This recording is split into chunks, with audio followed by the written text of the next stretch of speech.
Hello, everyone. Captain Troy Handsome of International Rescue here. Please state the nature of your emergency. Here with some D&D with Bralef and the Coffee Lich. How are you both doing today? Doing good. Doing all right. Cool, cool. Happy Wednesday, or as the kids say, happy hump day. I had to remember that I put on the graphic, violent depictions and the sexual themes warning on this stream, so I can say that it's hump day. Nice. Gonna level with your lightning. I don't think I've ever heard a single person actually say that in real life. Really? I sound like I've heard I've it, but just it's made not it very up. common anymore. Yeah, I am joking. The kids don't actually say hump day. The only people who say hump day are like your manager if you work at like a corporate building, and your manager will come in and like, hey folks, happy hump day. Like, hey boss, good to see ya. That kind of thing. That's that energy. Yeah. But yeah. Employment. Yeah, that specific what's the word for dynamic is not something I think I have to endure at my workplace, thankfully. That's good. Yeah, it is good not to deal with that. I do occasionally have to deal with that sort of shit from like guests at my hotel, but thankfully not my boss, mainly because my boss is never, anywhere near the front desk anymore. Mm-hmm. Barely see him at all. See? Okay, well, let me welcome everyone. Mush, congratulations on being first. Welcome in. Willow, congratulations on being second. Welcome in.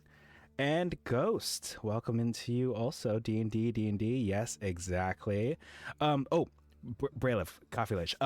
So I have a new friend here in chat, Lost Ghost Plays, who also does on Monday nights at like 8:30 Eastern, 7:30 Central. She does like TTRPG talks. So she talks about different TTRPGs every week. And so we're both like, oh yeah, tabletop RPGs. So good people. Excited to have her here. Oh yeah. Nice. How do we sound, by the way, volume-wise? Oh yes, chat. Let us know how we sound. I've tried to finagle with the settings, but with my poor internet and with Willow here, the sound could be anyone's game. But yeah, let us know as we get underway here. We can test it by trying to remember what happened last time, actually.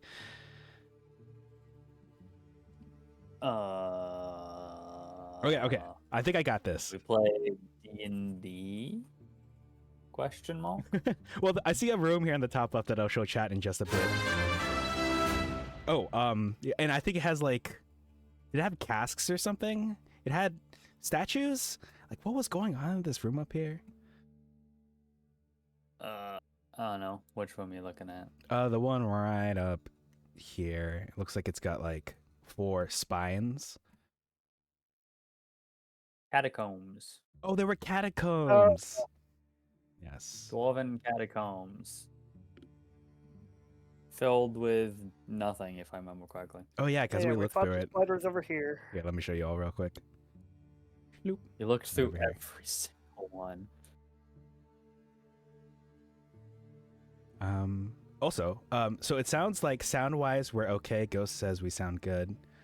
Apparently she's also getting over food poisoning. So get well soon. Glad it seems to be looking up and up for you, at least. Pretty sure I had food poisoning the other day. It was pretty bad. So, feel well soon. Also, congratulations to Reese Bees on 12 months here. Reese Bees has been a loyal supporter of the channel and has been watching our sessions since the very beginning. Whether it was the Coffee Lich DMing or me DMing, we could always count on her to peek in until she had to go to find out what shenanigans we were up to. Ah, she says, I've missed y'all. We've missed you too. It'll be nice gaming with this group again, that's for sure. Yeah.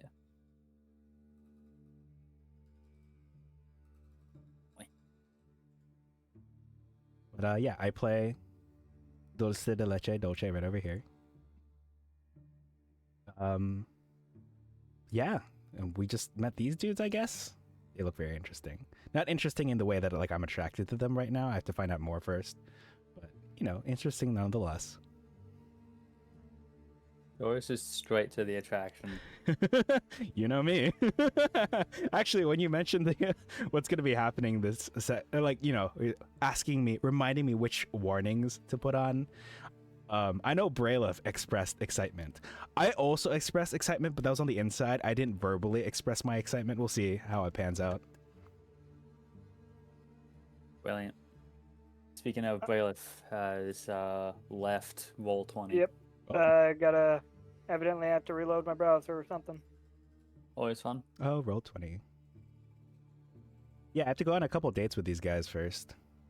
And I had to clarify. I have to clarify. I know it makes it sound more suspicious if I'm clarifying, but I just want to be clear. Okay, hold on. Wait, I have to give the context. I'm just excited for the vampire lady if we see her again. Right. Sure. Yeah. Definitely. Did we not kill her? No. No. Huh.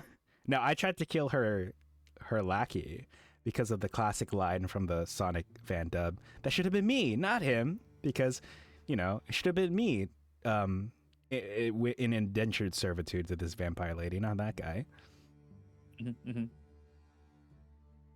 The most reasonable approach to take. That's right. Least horny D&D player, that's me.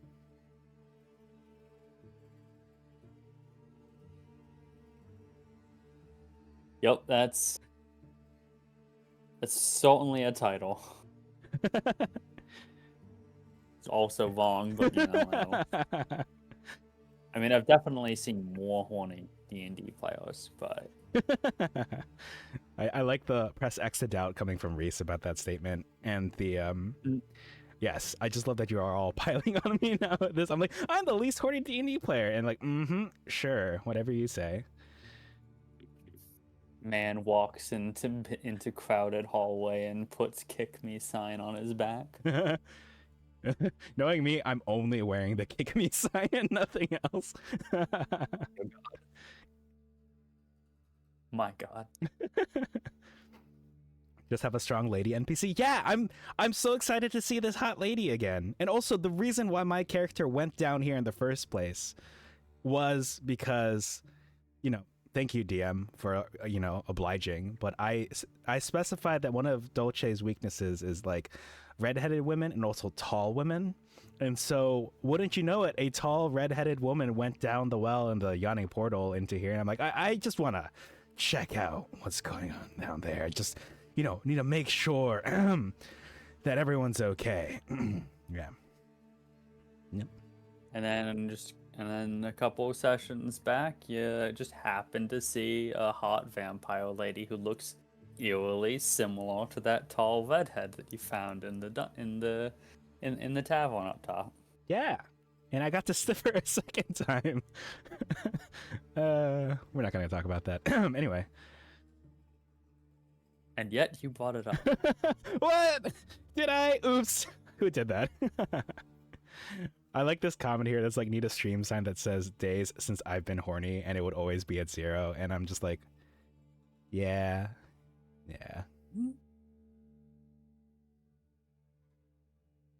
All right, so speaking of horny, what do these guys look like again? God. Okay. So as a quick recap of what did end up happening last time, from what I remember, it wasn't the most eventful. Session.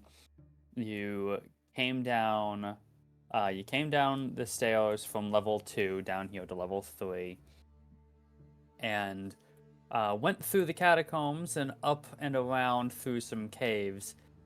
I don't remember. It's one of the problems of deleting the tokens rather than just moving them off the map.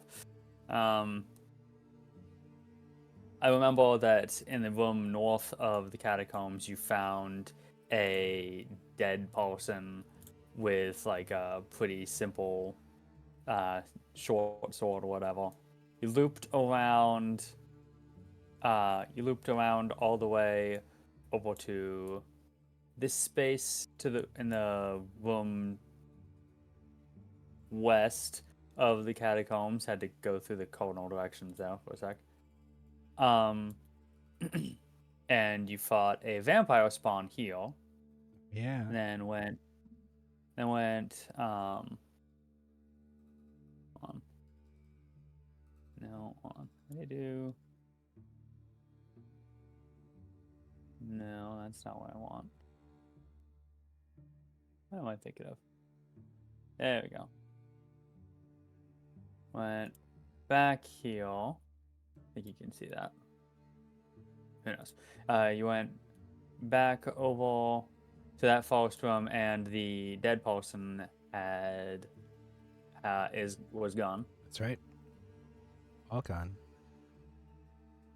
You continue down this path over here, and down this way, and over here, found a goblin who was, I believe, wrapped up in a cocoon of silk. Cut him out of the cocoon and found out that his tongue had been removed. Up here, you found some giant spiders, fought those off, and then led your new goblin friend Greech back to the stairs of this floor, and he climbed up those stairs to hopefully rejoin goblin civilization up there in the relative safety of their numbers. Okay, he's totally dead. Got it. Yeah. It came down this way, and you were met with these 4 furry creatures. Right. So, takes us to where we are now.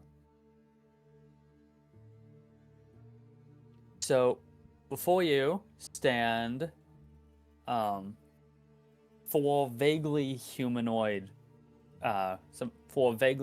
creatures. Their bodies are lined with a relatively short but noticeably thick fur that transitions from an almost off-white to a very pale green in color. Let me open this up, see how, yeah. Their hind legs are digitigrade in nature, so they've got like the Z-shaped legs, and their forelimbs, their arms essentially, are incredibly long relative to the rest of their body, roughly equal in length to their torso and legs in their rested, not fully extended states. For the most part, they are standing on all fours, but something about their posture suggests that they are fully capable of walking on their 2 hind legs.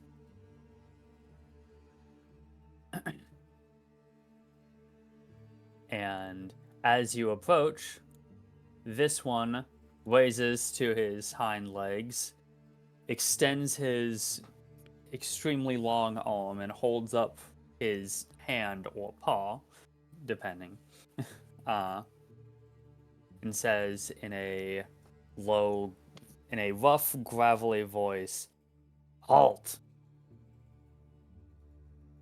Who goes there?" I will. Adventurers. Oh, phew. I was gonna push you forward to answer. I like your answer.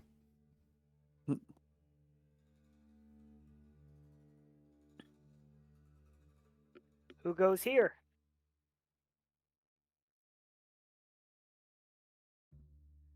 I'm not to say. Madam of Yonder doesn't want visitors. Of yonder. Oh, you didn't hear that. Hear what? I don't know what you're talking about. I didn't hear anything. The fact that This. I don't understand adventures. I wink at him. What are you doing here? Adventuring. Making our way through the dungeon. That makes sense. Is this way to the 4th floor? Yeah. Is there a way through here, or is this kind of like a dead end situation? You know what I mean? Like, is there a passageway through there?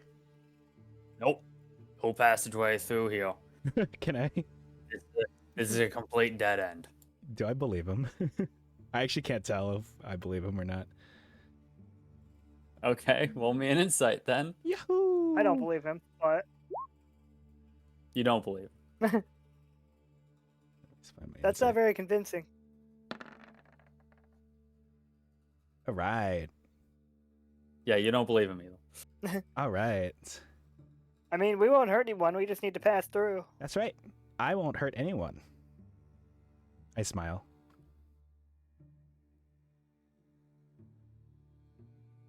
There's nothing to pass through. And it's not us that we are worried about. Wait, how about that? Wait, who are you worried about? Because we might have taken care of them. You know, they might not even be around anymore. Nothing to worry about. That's what I always say every morning when I wake up. Look. You're not supposed to be here. Go away. You know, my good friend George Washington here, I pull out one piece of gold. Even though it doesn't have George Washington on there because he doesn't exist in Faerun. My good friend George Washington here says that we can go through. I will hold out the gold coin towards him with the attempt of bribing him.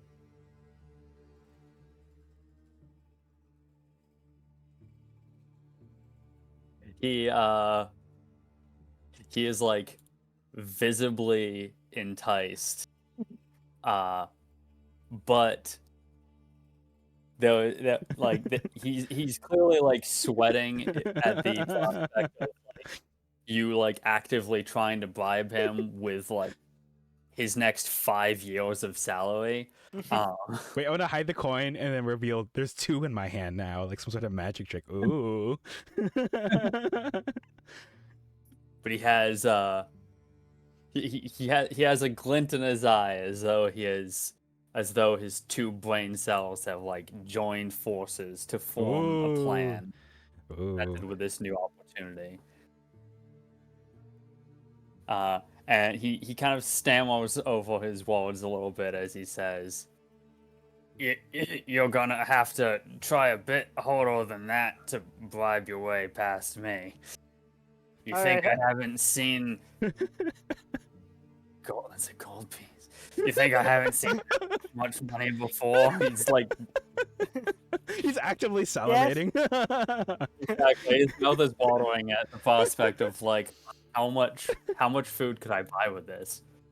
Like, You know, 1 gold piece is worth 100 copper pieces.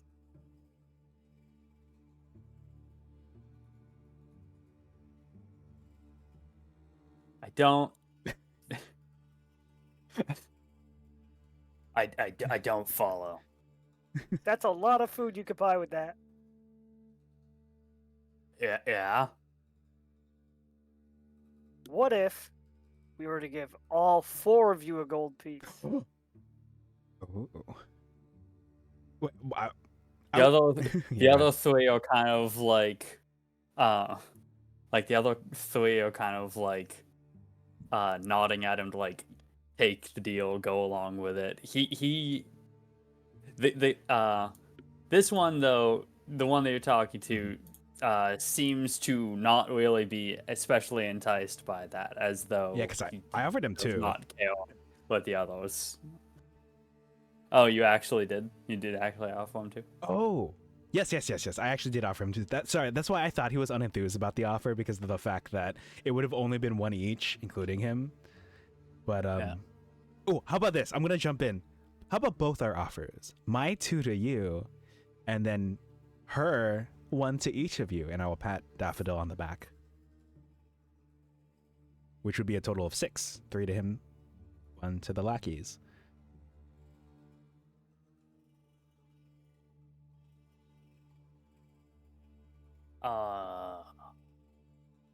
I suppose he just kind of like walks up and like not so subtly like holds out his paw. He's like, I suppose it is approaching our break time. I will. So Oh, I'm. that's really convenient. I will pull out my 2 gold, but I'll pull out a third piece of gold. I will give it a smooch, and then I'll place all 3 pieces of my gold in his hand, and I'll let Daffodil do whatever with hers.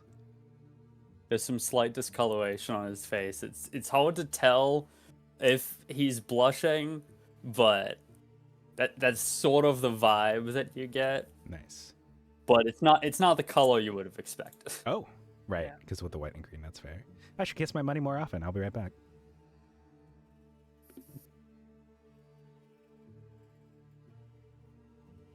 Wait, do I have all our money? No, you have money too, right?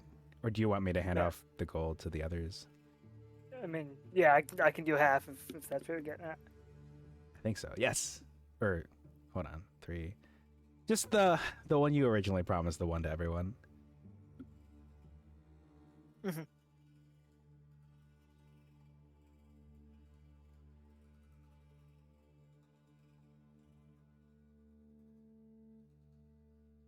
All right, so the 2 of you are now 6 gold plural. Is that correct? Say it again, sorry. The 2 of you are now collectively 6 gold plural. I think so, yeah. Great. Yeah, 3 from me specifically to this guy, and then Daffodil handed off 1 each to the others. Nice.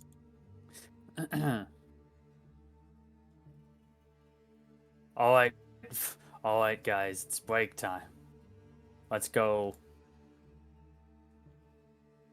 Let's go clock out. Are there clocks in this universe? Probably not. That darn, what's the name of the guy that we're trying to kill? It's a phrase. It was a phrase coined by famous label theorist Jonathan Clark. Yeah, Jonathan Clock. I like the size of his clock, that's for sure. Incredible. I'm like, well, might as well make good use of this rating, right?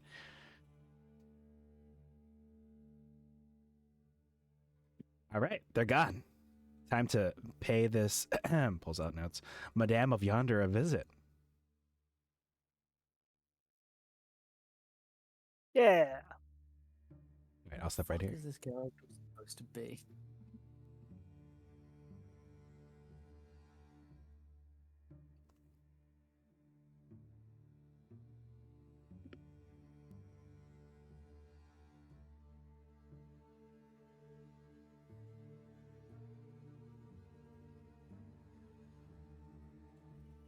All right. So you guys want to go into the next area? Yeah. I think so. We're trying to find a way through, and I'm trying to meet this Madame of Yonder. I've got my priorities set.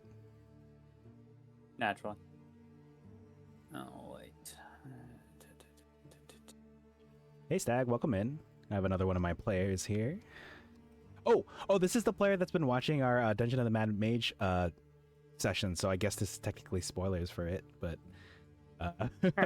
yeah, welcome to episode 25. I know you're like on episode 9 last time I talked to you or something like that, so pay no attention to the party makeup, I guess, maybe? Just in case. I don't know when we picked up more, but yeah. Disregard everything that you see. In fact, just mute the stream and then go into a different tab.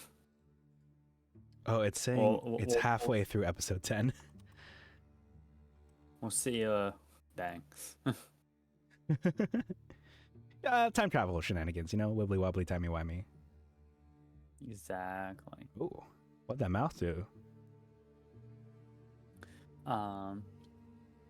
As an important little bit before you leave the room you're currently in, couple extra pieces of info. the room that the section of the dungeon that you're currently in, this little entryway, thick cobwebs stretch between the walls and form a canopy across the ceiling, from which hundreds of tiny spiders dangle on silken threads. And there are 2 large bundles of spider silk flanking the door that you are about to cross through. Oh. Oh. Now that the conversation has dulled down, you can actually hear the faint clanging of pickaxes on stone coming from the next room. Oh. Minecraft. I'm very familiar. Okay, but you What said did you say was flanking the doorway? yeah, it was like 2 bundles. 2 large bundles of silk. Are they like blocking it, or is it still possible? Is it kind of like a kids play place situation at McDonald's where we're gonna have to squeeze through? Are they completely blocking it, or is it just kind of like they're there ominously hovering? They're just there. Neither one of them is blocking the doorway. They're flanking it.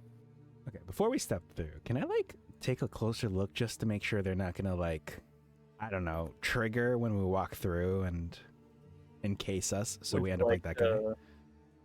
Would you like to try to remove some of the silk? Only if I think that it would be better, safer to remove the silk. Based on what Dolce Only is one saying. way to find out, really. Sure. I'll be egged on like this. Yeah. I'd like to remove some silk. Okey-doke. It is very sticky, but it's pretty easy to tear it apart. And tearing off sections of the silk reveals that it is wrapped around a stout statue of a dwarf. Oh, I see. It bears in its hands a chisel and hammer. Cool. Nice. Does the statue look like it's, I don't know, like it's got buttons to press, got a name tag? Is it clothed? You know, the normal question someone asks when they hear about a statue in D&D.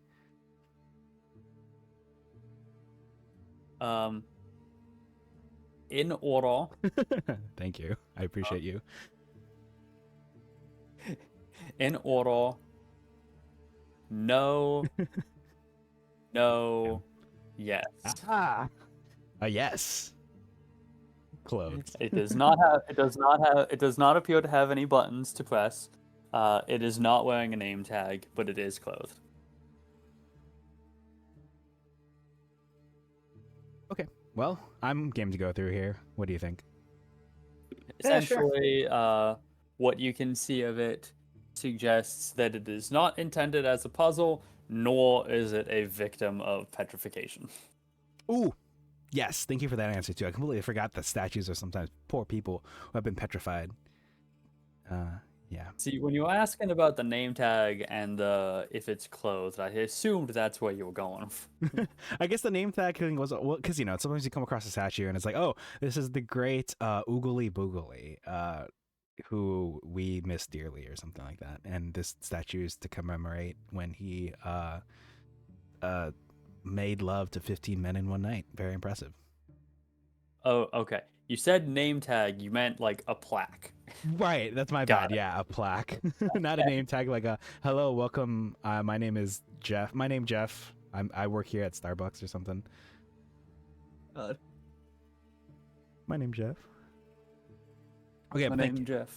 It sounds like I think we're ready to step through, so I will join Daffodil in stepping through. I should give myself a new name tag at Walk that just has some obviously fake name. I think that'd be fun. Wear that on inspection day, immediately get fired. Like a customer comes up, it's like, hey, you, Nyarlothotep? They wouldn't bother. That's not a realistic situation, obviously, but I like to imagine.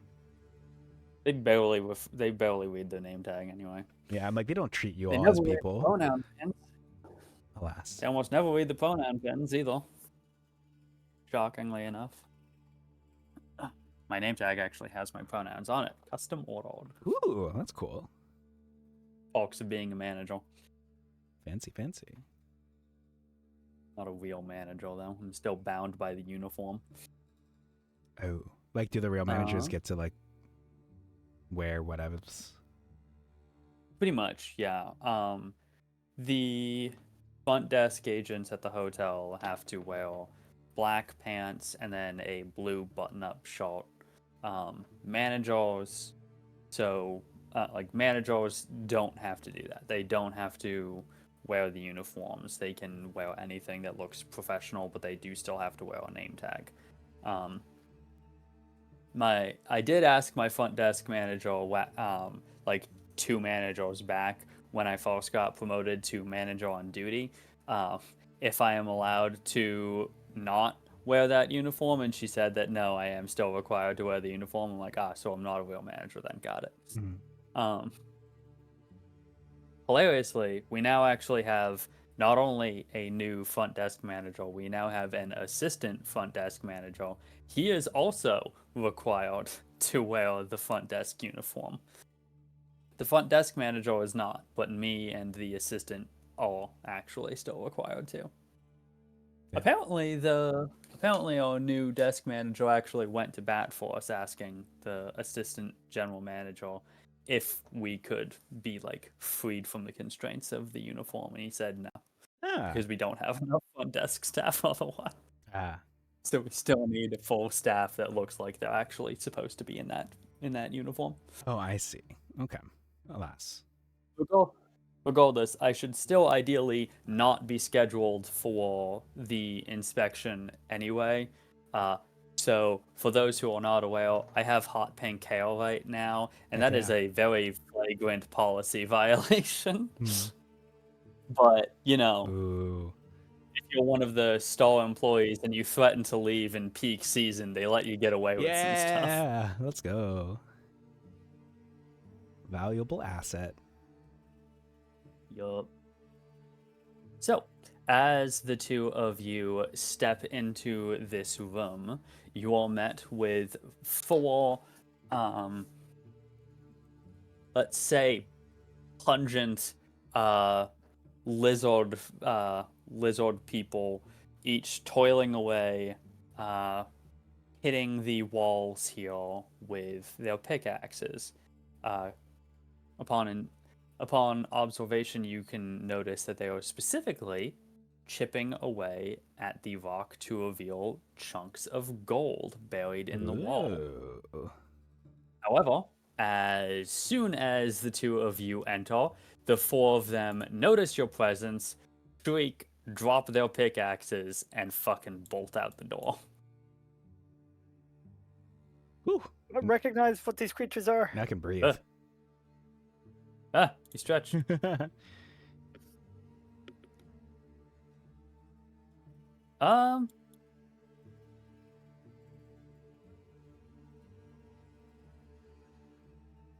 Daffodil, could you give me a nature check at advantage? Ooh. 16. Ooh. Nice.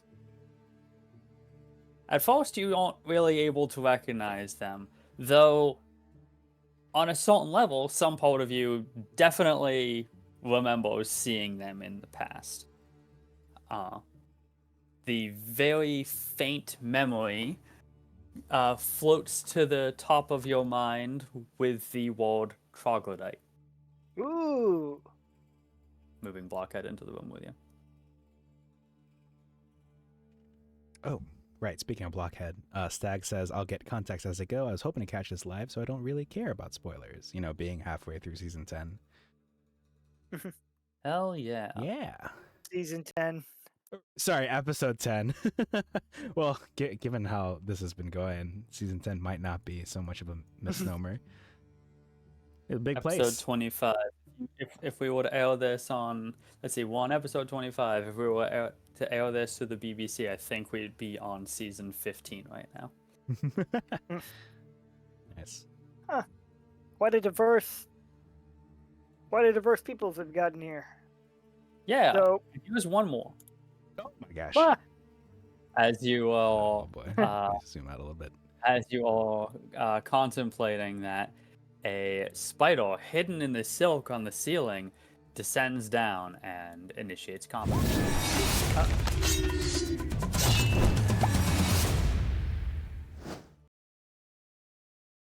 Okay, what the hell was I gonna use for this? Yeah, my favorite number, Go with it. 13. Is this the song that I wanted to use for combat on this floor? Who knows? We haven't played this game in 8 years. Largely my fault, but still. I know you could. You know, I went out of town last week for an impromptu wedding. Well, sorry, the wedding was an impromptu, but our departure day was impromptu. But oh, it was nice, like, because the Wednesday ceremony was the Jewish ceremony and Saturday's ceremony was the traditional ceremony. So I actually really liked the Jewish one. It was really cute. Traditional as in Christian? I think. So, well, there wasn't a Bible, but there was Lord of the Rings music. Nice. Yeah. Then for the reception, the bride and groom entered to the Imperial March from Star Wars. And then they left to some song at the end of, I assume, episode 6. It was at the end of some Star Wars episode. Mm-hmm.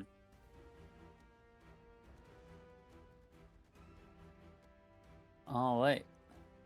What the hell do giant spiders do? Nothing good. Bite. Yeah, that's basically it. It's got bite and it's got web on Dolce. Oh no. No, you should use it on silly pickles. Wait, Haha. that's me. Hold on, let me check my AC. It is 15. May I use No. my shield spell on it Yes. as a reaction, dropping me to 2 spell slots remaining at the first level. Nice. I will open my umbrella to deflect the web. Yeah, because that's how physics Excellent. works. Yep. I mean, why not, right? Yeah, we are in a fantasy world. You know, the people are like, you can't have wheelchairs. Indeed, yeah, you can. They invented those ages ago. Plus, it's a fantasy world. But anyway, I digress. Know exactly what Tumblr post you're following to. Right? I like that. I assume you're talking about like the one that's like a response to like a wizard girl in a wheelchair. I think so. It's been a while for me personally. Oh, okay. I would blogged something like that like yesterday, so that's what I was thinking of. I'm so behind That on that wizard website that I frequent. Wheelchair picture was AI, I believe. Oh, Great. if it was, then I don't think I don't think I've seen that one. The one I saw was probably like a year ago. Oh, gotcha.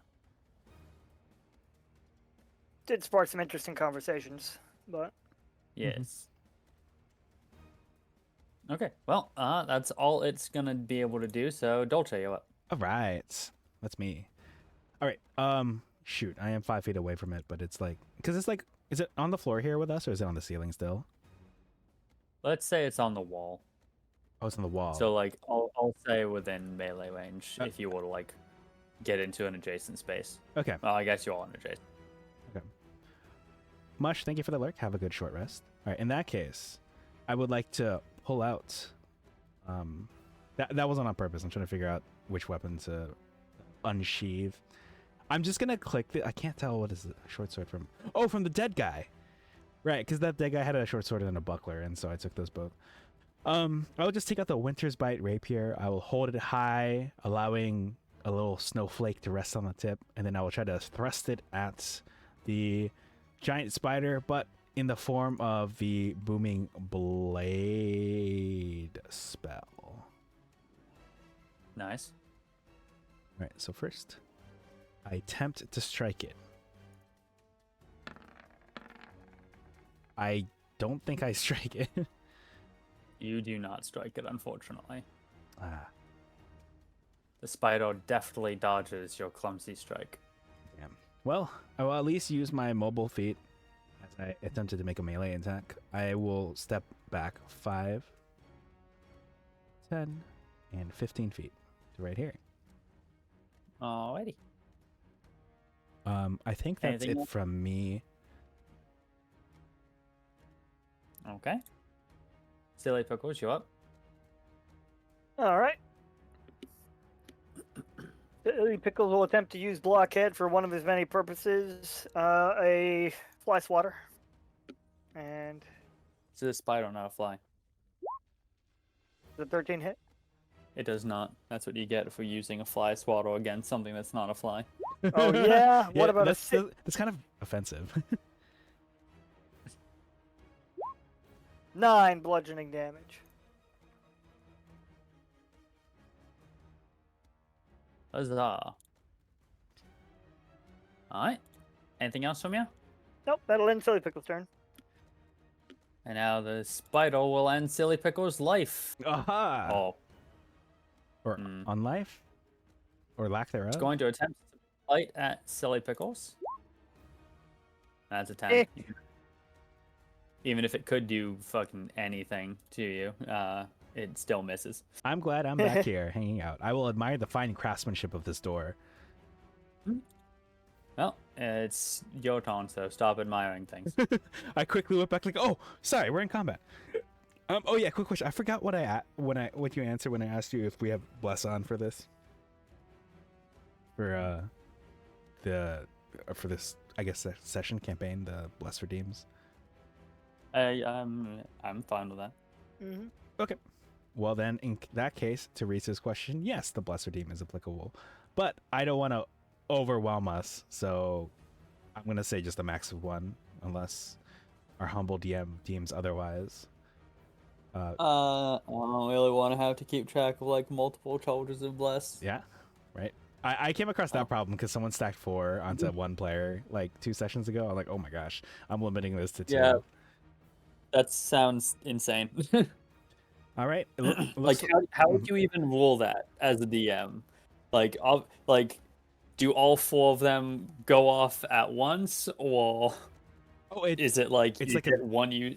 they go like I was like they go by whatever they can redeem however many they want, so it was kind of like I'm so close, let me pop the bless. Oh, it wasn't close enough, let me pop one more bless.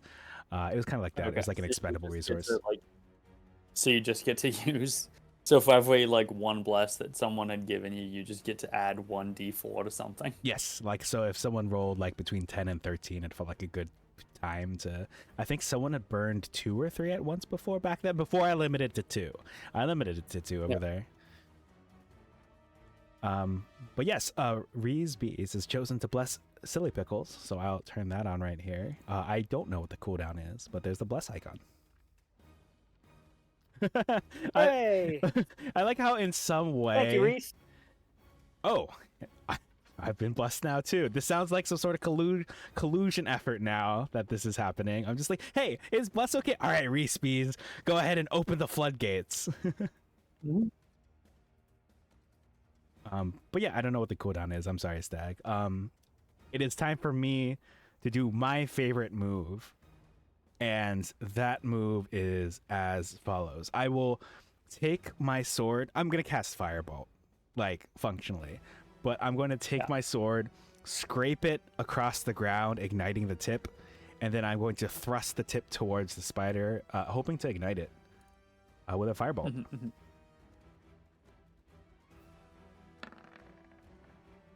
No! And you fail. I'm so sad. Like, even with the bless that I got, that's 8 plus a max of 4 is not going to be enough when that 12... When did I roll before? A 12 didn't hit earlier. Unfortunate. Well, in that case, because I used my action to cast a cantrip, I would like to hit it with a slingshot. Yeah, go for it. Watch the slingshot hit. It'd be kind of funny. I swear to God. Oh! Nope. So that definitely did not hit. Everyone get your nat ones in chat. Even better. Ones in chat, please. Ones in chat, indeed. Do I have access to the nat one? I do not. Oh, yeah, I'm sorry. It's subscribers, because it's an animated emote, and those are for subs. I'm too cheap for that. That's okay. That's what the rest of us are here for. Thank you, Reese. Unfortunately, that will be it for my turn, so I'll turn it over to Daffodil Silly Pickles. Thank you, Mush. All right, Huh? still picks. What's up? It's your turn. Soul Blockhead's picks. gonna keep on swatting. Oh my That's god! I wrote your nat 20s in chat. Boy, plus bless. That's I wouldn't recommend blessing. I know. That's a 30. Blockhead swats you, the Reese. spider like the fly it is, and its legs fly everywhere as it smashes into the ceiling. Damn, Incredible. I can safely zoom back in. Huh. I guess spiders don't eat troglodytes? Or maybe they're in cahoots. Oh yeah, it's kind of like the boss, the pit boss. Oh no, did we just smash Madam, what's her name? Oh, I sure hope Madam not. of Yonder? Yeah, well, I guess we'll have to find out. We did it. We saved the city. I get it. Also, Stag is asking, are we allowed to bless the DM for extra potential shenanigans? I did tell the Coffee Lich beforehand that I as a DM allowed players to bless me, so I would not have an excuse to deny the DM their blesses should they so desire. So the thing about bless is that usually you're using it in combat, right? It's usually just going to end up being a +1 to +4 for an attack roll. And the combat in this adventure is going to be pretty overtuned for these guys most of the time. Like, I'll take the bless. All right, I vote on you. I'm not sure what I'm gonna use it for though, because I feel like if I were to use it to like land a hit that otherwise would have missed, I feel like I would just feel mean. It's okay. I can blame the chatter who blessed you for our quote unquote misfortune. But I will go ahead and give you this bless from Stag.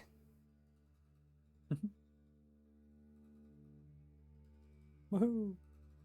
All right, we're all blessed up, caked up, as the kids say. Next time one of you guys, I don't think that's what caked up means. Next time, like one of you guys is just trying to tell like a pretty obvious lie to an NPC, I'm just gonna have them like roll insight and bless it.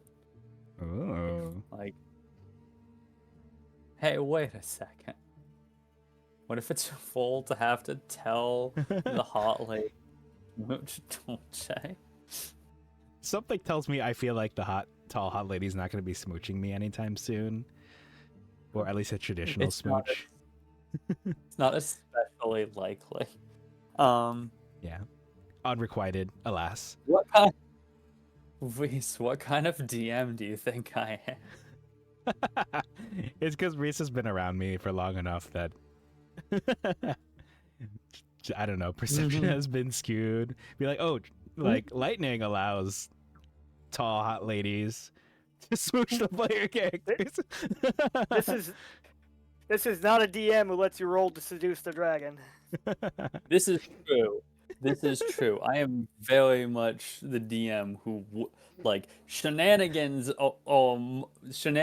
would definitely ensue if a person were to try to seduce a dragon in one of my campaigns. In fact, this isn't a DM who has you roll charisma at all, but... True. I mean, that's not true. I have you guys roll perception, persuasion and deception stuff.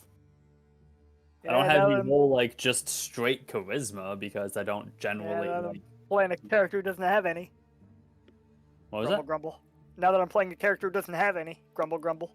Doesn't have any what? Charisma. Oh well, I mean, Skill that's a you problem.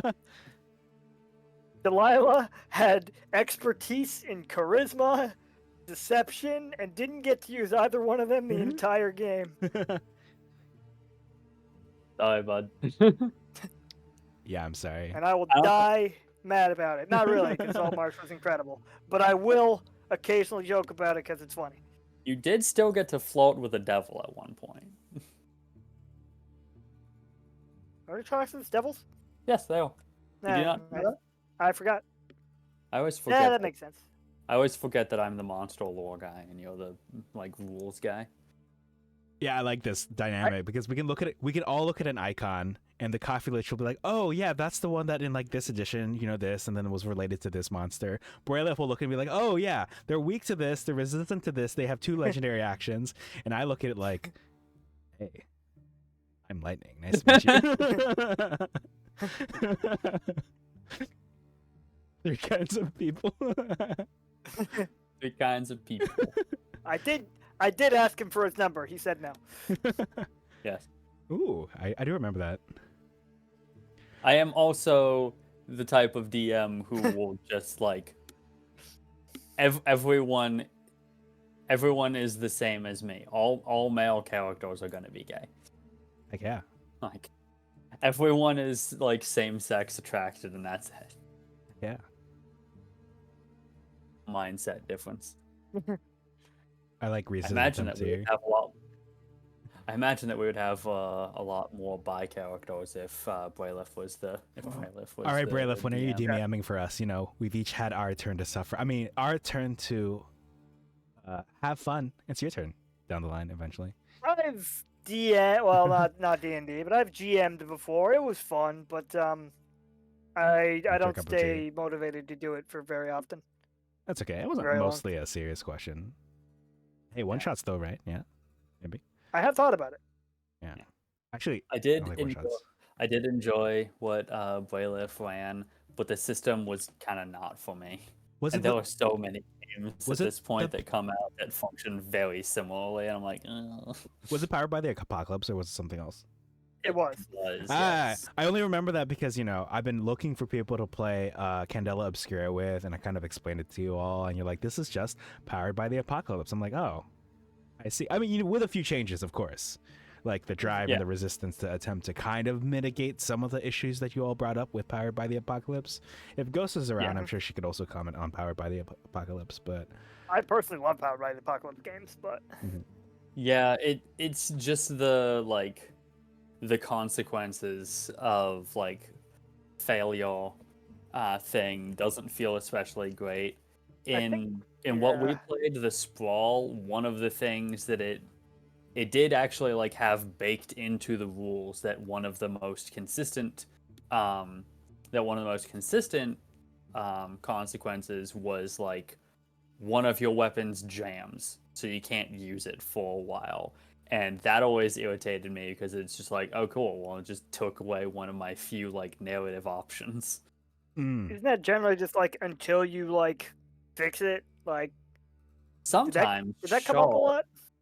It came up a couple times, and it was always irritating because for my first character, it was specifically like your weapon jams. My character had 1 weapon, so like that sort of consequence felt like really bad. But I did see that Daggerholt had a similar play system to Candela Obscura, so.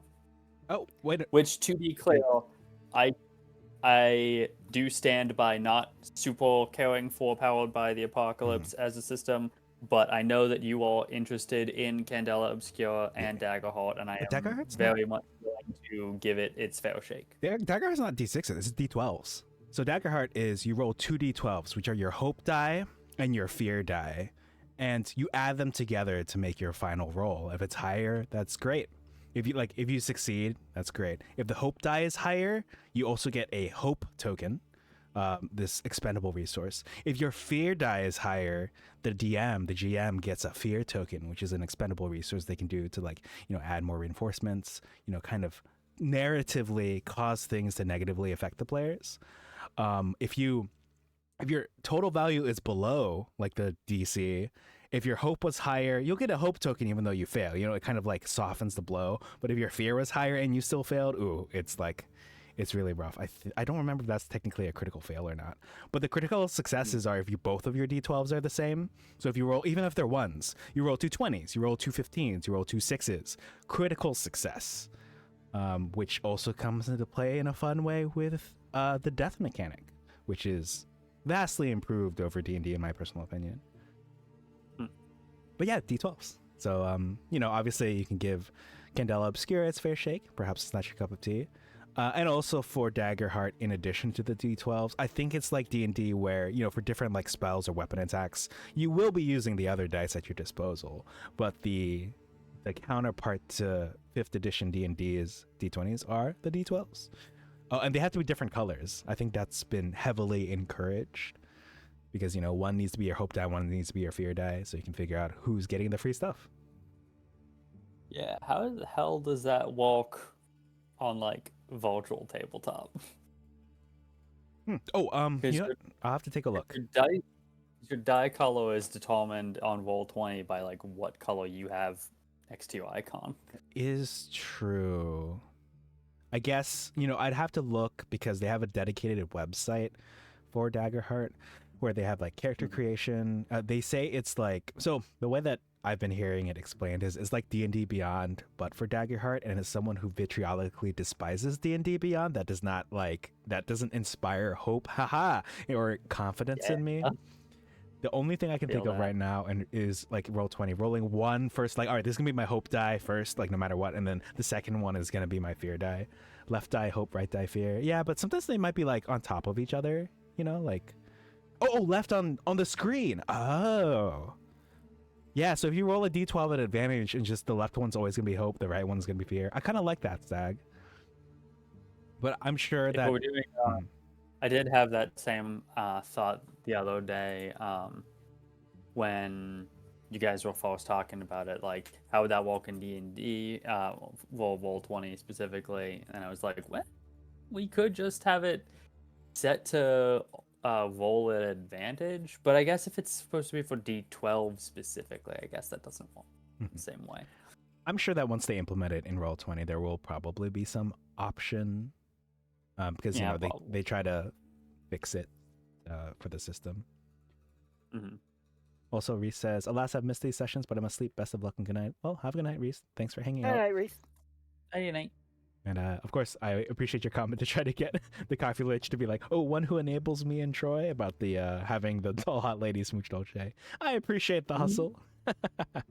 But yes, thank you for coming to my TED Talk and letting me spiel real quick. Excited for the system, but I understand. Wingman beats. Yeah.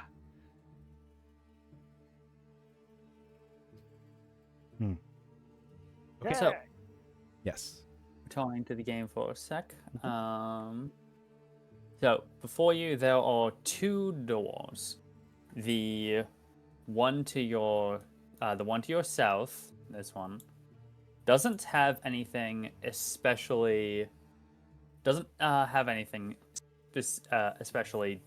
noteworthy about it. It just seems to be a fairly common stone door.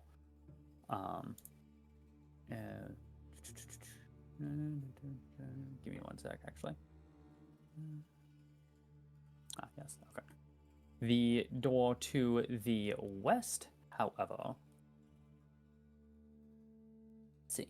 It is the western door is emblazoned with a bronze relief of a mountain with a fist-sized depression in its center. Is that the door the troglodytes ran through? It is. Give me one sec. I might need to double check that part, actually. Okay.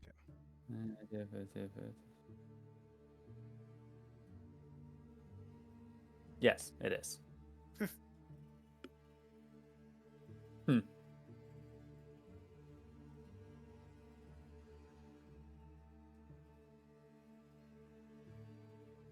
That's interesting for reasons I'll get into in a minute.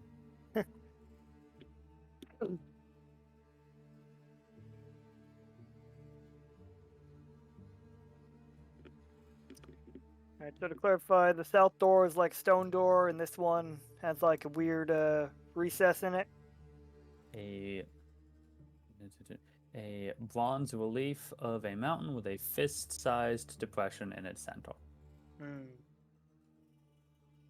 If I try to open the door with Mage Hand, is it open?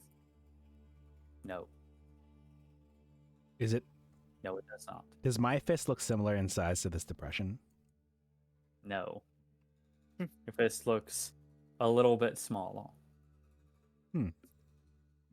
If the DM will permit, Daffodil will stick her head through the door to see if any of the troglodytes are on the other side. You can see quite a number of things on the other side.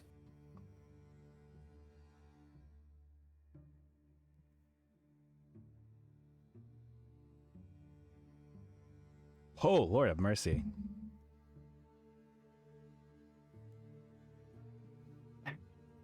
Okay. I am the Lord here, and I know no such word. 4 troglodytes, 3 giant spiders, 5. I don't know what those are. Vampire spawns, maybe. It sounds like that Christmas song. And 5 2 vampire unique spawns, characters. 4 giant spiders, 3 troglodytes. Even though you said 4. There's a very appropriate reaction there, Stag. Alright, so there's a lot of things on the other side of that door. Well, I mean, obviously I don't see what's going on there, but as a player, I'm like, well, looks like a pretty dead end to me in more ways than one. But as Dolce, I'll be like, wait, what was it that Daffodil Pickle said? There's a lot of stuff behind the door. There's a lot of stuff. She'll describe whatever she saw in her brief glimpse. Wow. Dolce makes the same There's face as the emote. Bullshit on the other side. Dolce's face matches the emote. Of like Dolce with this icon, like with the emote. Yeah. It's really amusing you say that because Reese did both that emote and also the art of Dolce that I'm using right here. It's very fitting. So what you're saying is there's a chance. Yeah, I should probably sneak in more art of Dolce before she inevitably dies in either this campaign or the next one.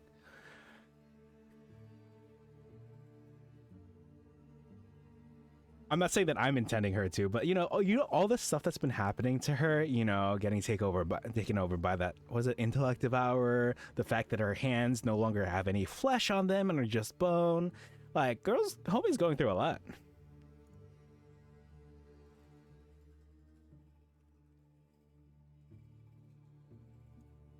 Well, I'm going to guess that the lady in the far back of the room was the madam we heard about. That's a fair assumption. Okay. Did she look like she would be willing to grant an audience, or do you think she looked like she would turn immediately hostile the moment we entered the room? Gee, that'd be a hell of an insight check. Could you roll me an insight check?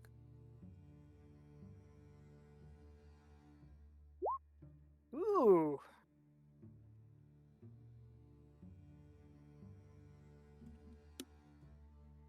Who knows? I mean, you haven't even talked to this person. She did look a bit frustrated, but not necessarily angry.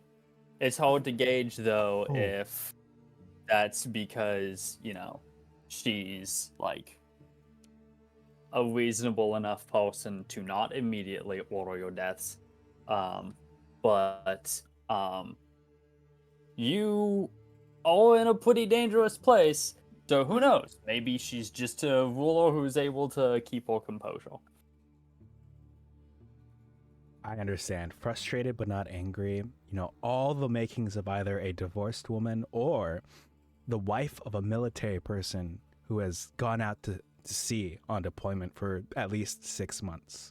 A very specific, let's say, combination of personality traits. Frustrated and angry. I know how best to take care of this. Unfortunately, Dolce has not inherited that knowledge that I'm faking that I have about this situation, so she can't help here. I know exactly how to handle divorced women. As I am a Okay. divorced man myself. Oh yeah. No. Sorry, that's for the bit.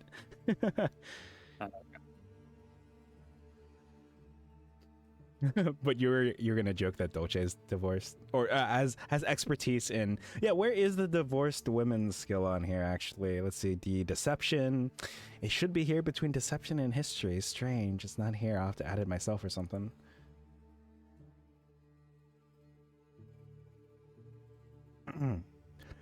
But yes, Does the south door open?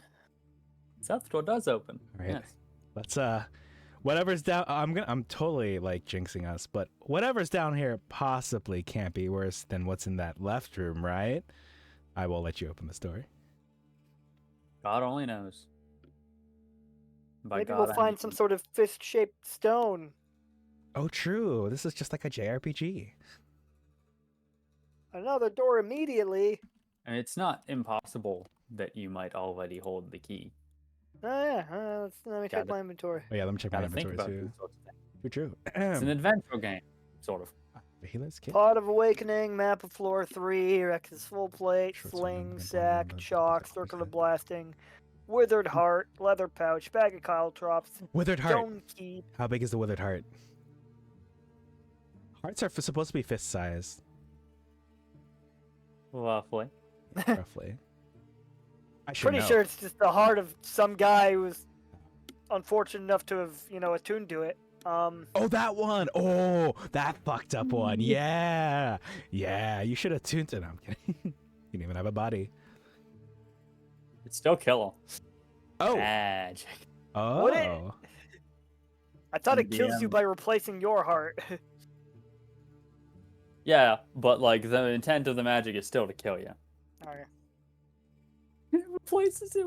There's just a fucking like shitty withered heart floating inside Daffodil, and there's just like a ghostly and it's just a ghost heart like sitting on the ground that you can't actually pick up.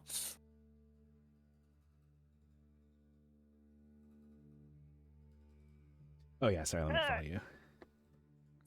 Clearly, the solution here is to take the map of floor 3, fumble it up, and put that in the recess. Ooh. Sorry, I got really excited about that for some reason. Opossum Supremacy. Welcome in. Thank you for the oh my gosh, and the subscription. Wow. Thank you so much. Enjoy your emotes. They are gelatinous cubes / slimes. Perfect for our D&D adventures right here. Let me just pop some of these right here. But I will inform you all, especially you two here, I do plan to swap out the emotes soon. It's been a It's good... Val. Hey, Val. Oh! Val, I'm Thought sorry. I recognized Oh my gosh, that I'm user sorry. name. I'm sorry I missed your stream. What was it, yesterday? 2 days ago? Oh my gosh, I saw you were live. I didn't get to say hi or anything, but I at least hope the stream went well. I'll get to see ya. Hello. I only just today had the idea to try linking this stream in our friend group when we're streaming. Oh. Oh, I was like, this name sounds so familiar. And I'm like, oh my gosh, immediate follow and subscription? Damn. I just missed 4 hours of your chat harassing you. Damn, I could have joined in. I mean, on watching the harassment, I guess. What were you playing? Oh yeah. Just let us know. Actually, I'm gonna check. Like it. I'm gonna click on your channel. Voices of the Void. Oh, what is I have no idea that? what that is. Sounds cool. Oh yeah, and I forgot to say I do like your model too. Voices of the Void. Click. You work as a scientist in the isolated research lab in the mountains of Switzerland. Your task is to gather signals from space. Oh, alien fuckery is all that I will say. Okay, I'm gonna stop spoiling. I'm just reading the description here on Twitch. Alien fuckery. Words that I vibe with.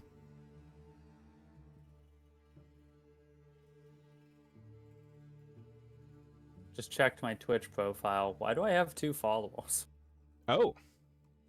When that happened. It could be because I don't have. it might be because I linked your profile and my title, I think. Or that's a recent change of my part. Strange. I don't do anything but this. So. Currently, I'm not opposed to streaming, but I also have no idea how, and I am opposed to learning new things.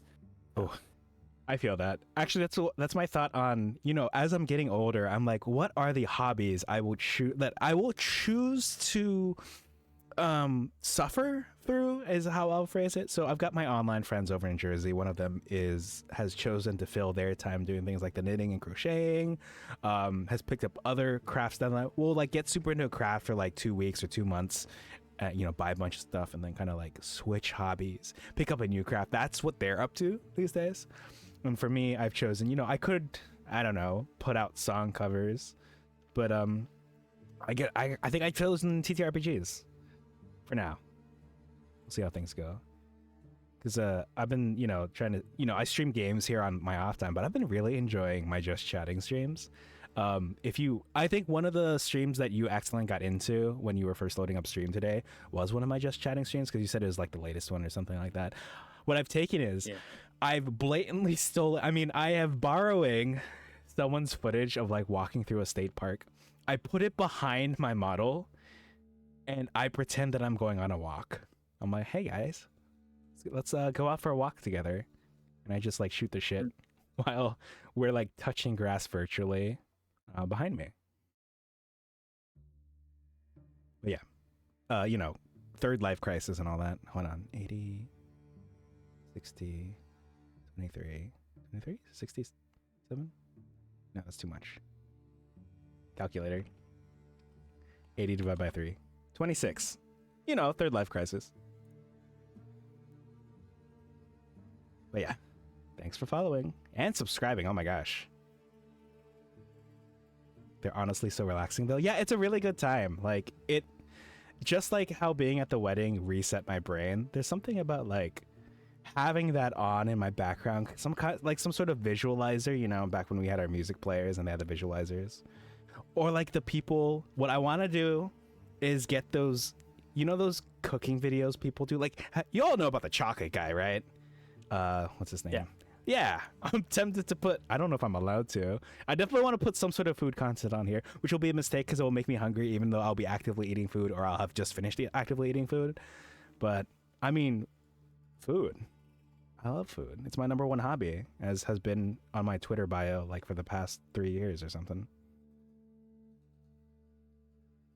Chocolate guy. Yeah, there's this one particular clip that always sends me, because the chocolate guy, I think he like takes a pepper and he like takes the seeds out of the pepper, but it's performed in such a way using his fingers that I'm just like, I see. Interesting. You know what? I bet it's a GIF. Let me go to our Discord. Here we go. Chocolate guy pepper. Please ignore me. I'm just rambling now. Cook with me? Yeah, I'll cook you with you, Willow. Wait, that sounds cool. Like a joint cooking stream. Okay. Chocolate guy. What's his name? Amari Guichon. But welcome in, Willow. We're just here doing some D&D. There was it was like a small fist-sized depression. We haven't figured out what to do with this small fist-sized depression yet, but we're hoping the answer will be in one of these rooms down here.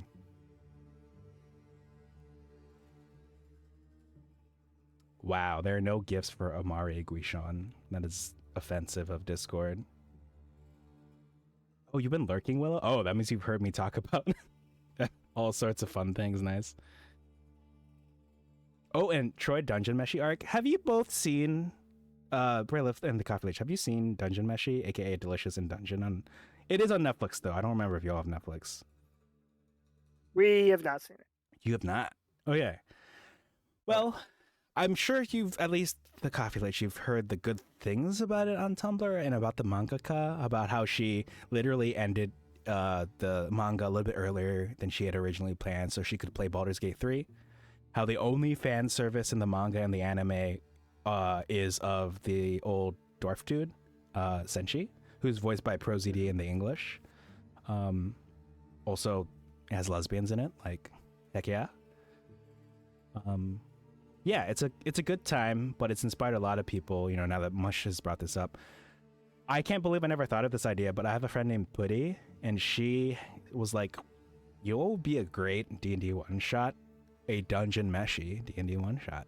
So I'm hoping to get one of those in down the line. D&D one shot for the Netflix show Dungeon Meshi or Delicious in Dungeon. So there'll be like, you know, possibly an Undine, like there's like the water creature.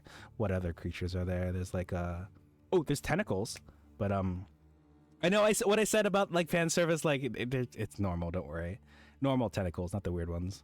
What other creatures? Walking mushrooms. You know, all sorts of fun things to fight. So I will be working on that in the near future. But yeah, it's a good show. It's kind of like, if you imagine, because you know how Frank and I, we like Food Wars, Shokugeki no Soma, but you know how like Food Wars is a little adult at times? This is like the reverse of that. They take the dungeon creatures, like the monsters, and they turn them into dishes. Kind of like what I did for my Halloween one shot with the cooking contest. Where they turn them into dishes which are pretty much similar, like they're similar to existing ingredients here in the real world. So they made like hot pot, they've made, I can't think of other dishes right now, a stew. They've made all sorts of delicious stuff that I'm getting hungry now just thinking about it. But it's a good show, it's a good time. And they're like going down into a dungeon, and then they can't die. I mean, you can die, but you can get revived as long as you have, I think it's as long as you have the body, which is a very important rule, because if you don't have parts of the body, you can't revive the person or something like that. Anyway, I shan't spoil much any longer, but it's got the same fantasy vibe to it that, actually, I think that's the point of the English title. It's called Delicious in Dungeon, D&D, like, that's the point. But yeah, exciting show. That's all I've got. Let me step over here so we can see what's around the corner. Is there a description for this room? Oh, sorry, I fell asleep. Where the hell are you at this point? Oh, wait.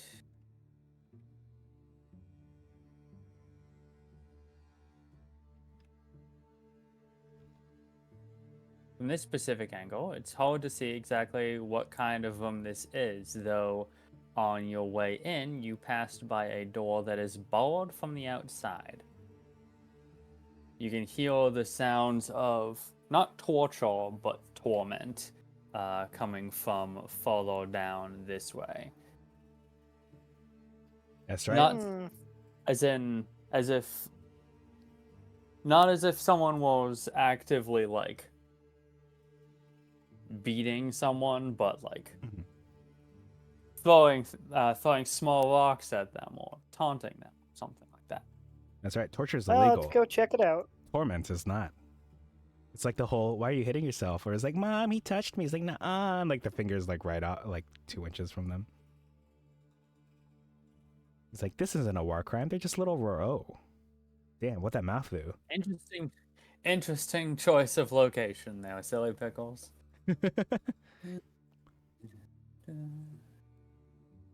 What the fuck are these things? Why? Oh, you know, I've seen one. Cool. No. So Ogres? no, Ogres are large. They're too like slim to be ogres, in my opinion. I don't know. I don't know my monsters as well as Bralef or some people in my chat who will not be named.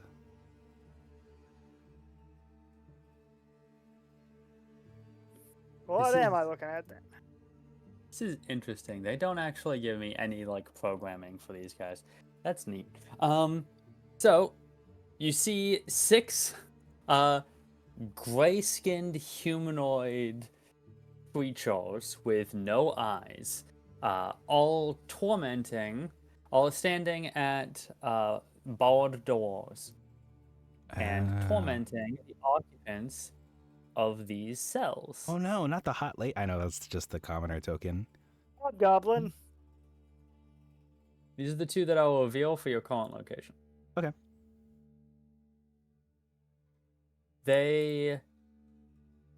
It seems that the creature is all aware of your presence, but they don't seem to really acknowledge you.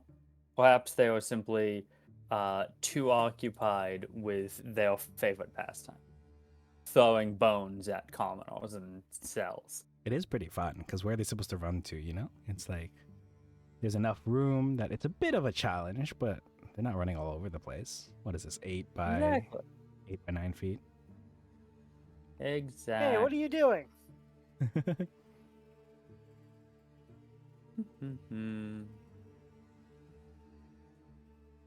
What languages do you speak again?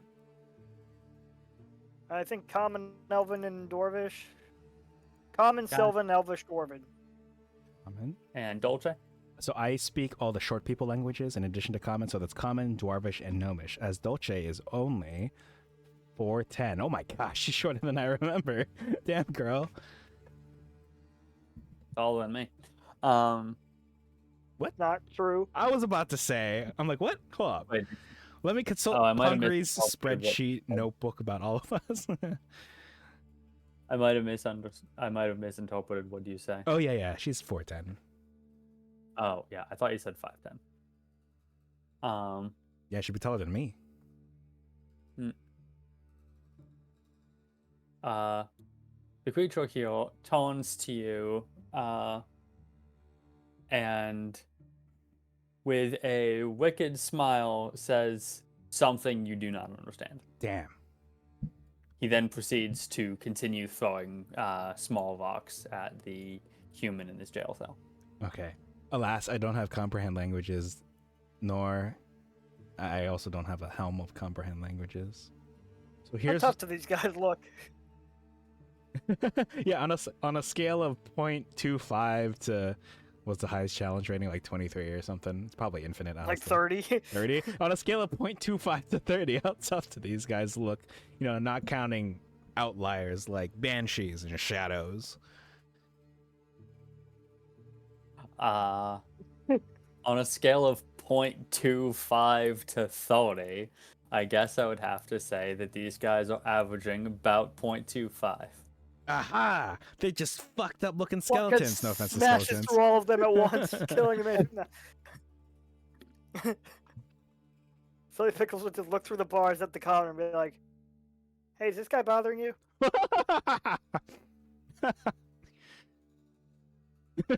I love that you're the one who said this line and not me or Dolce, who canonically simp for many fictional women. Not that you specified it was a woman again, it's just a commoner token, but This one is actually specifically a male commoner. And oh, my caps lock is on.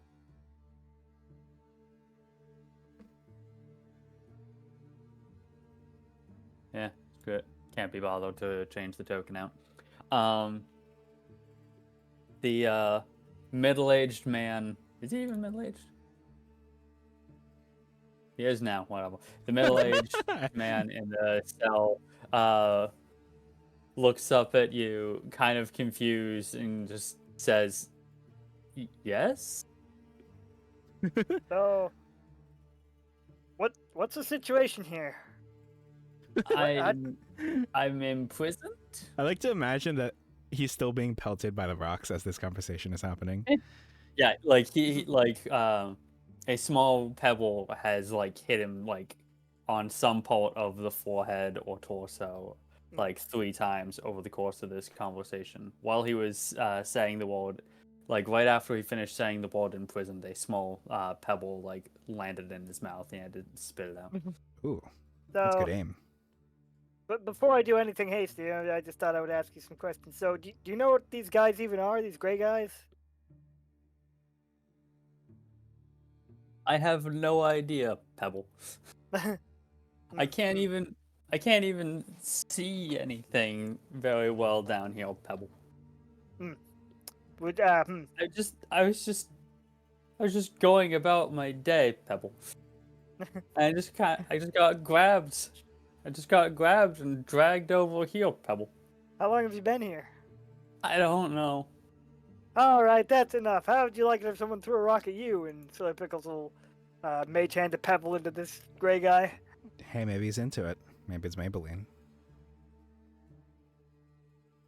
The gray guy, like, stops throwing pebbles, looks up around to try to see the source of the pebble, shrugs, and throws a pebble at the commoner. Oh, wow, nothing phases you guys. He picks up the pebble you threw at him and throws it at the commoner. That's it, mister. You just lost your brain privileges, and she's gonna smash him with a blockhead. Fucked up, but alright.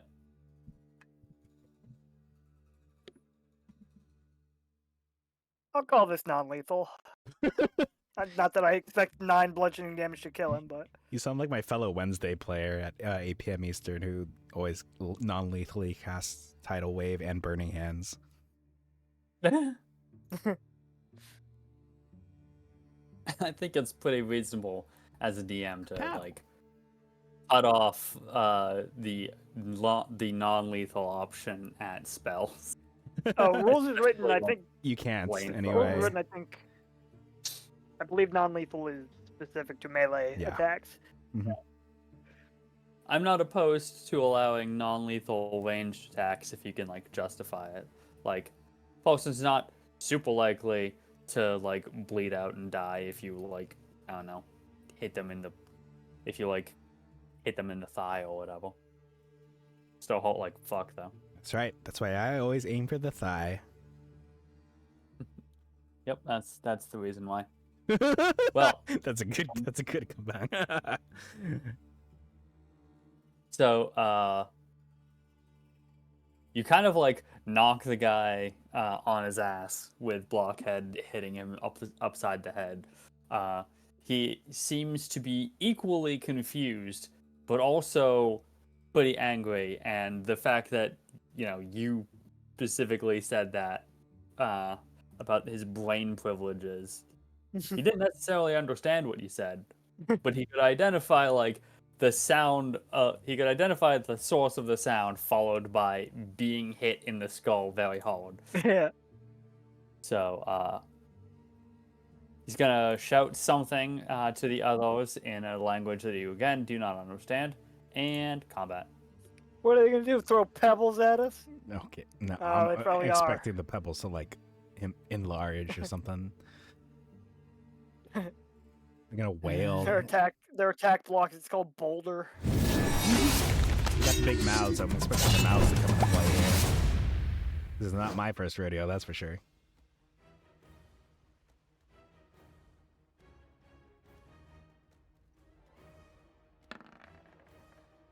Ooh! Oh, I'm sorry. I forgot to mark you off with the latest Nat 20. Grimlock. Yeah, I've never heard of this creature. I fought a couple of these. It can be a pain in the ass depending on your setup. In my Right. set, and they will include it in that campaign specifically to counter my setup. Oh! Interesting. Oh, are these guys who can see invisibility? Yeah. Nice. Which, to be fair, my setup was busted as hell, but it was a little annoying that it was just like, oh man, suddenly every encounter has stuff that can counter invisibility, huh? Yeah. Tell me, DM, how common is it for people to know the glitter spell in your world? Glitter is a spell? Was it like a glitter bomb or something? It was a 3.5. It's a spell that existed specifically to counter invisible creatures. It is literally just a glitter bomb. It's just a magic spell that causes an explosion of gold dust in an area, coating everything that's invisible in gold dust. And everything else, too, to be fair. Precursor to Fairy Fire, I imagine. Probably. But a lot more entertaining. Yeah. Over the course of, like, 2 sessions, my character was specifically, like, a pixie rogue, and pixies could just be permanently invisible. And attacking didn't break it. So I permanently got sneak attack damage on all of my attacks, which I needed because I was also a tiny creature and did like 1d4 damage max otherwise. So it was like over the course of 2 sessions, I had a combat encounter with someone who knew glitter, so I didn't get the bonus of being invisible.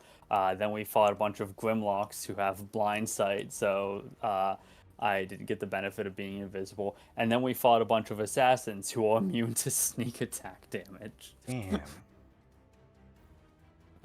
It sucked. That whole campaign sucked. It died shortly after that. All of those players sucked too. Anyway, Dolce, your trigger-happy compatriot just started a fight, and it's time for you to finish it. All right. Yeah, I'm excited. By that I mean, it's time for you to start it. Yes.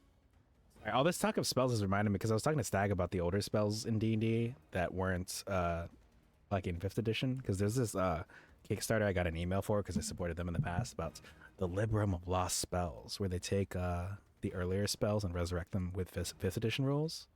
So I should look into it. It'll be exciting to get spells like Glitter. I almost said Sparkle in the rotation. But speaking of spells, all right, second time's the charm. I will take I'll do my umbrella this time. I'm gonna take my umbrella. I'm gonna cast Firebolt. I'm gonna scrape it along the ground, igniting it, and I'm gonna thrust it towards the direction of that particular Grimlock right over there. Oh my gosh. This one? Yeah. Unfortunately, that does miss. All right. Well, with the motion of my arm, because I had like swung, I'm going to take my other arm, pull back the sling, and at least try to hit it with a slingshot. Mm-hmm. Wow. Yep, that hits. Wow. I pelt him. You see? How do you like it? I pelt him with a rock, too. I'm actually pleased with how that panned out. I'll end my turn. You want to roll the damage, though, mate? Oh my gosh, I'm so sorry. Boop. No, it's just supposed to kill him. Well, is that going to be lethal, non-lethal? Like, you trying to hit him in the arm, or you trying to hit him in the temple? Oh, you know what? Since you mentioned it, I was gonna shoot him in the thigh, but I'll shoot him in the head. Oh. Okay, well, if you hit him in the head, he just fucking goes down. Like, wow. He just kind of like jolts forward. His head hits against the bars, and and he just kind of slumps to the ground. Oh. We're helping! Yahoo! All right, I'm done then. He was probably evil. It's fine. This guy is now up, and he goes. I should probably actually check their stats and their moves and whatnot. Okay. He's gonna go 1, 2, 3, 4, 5, 6. Wow, damn.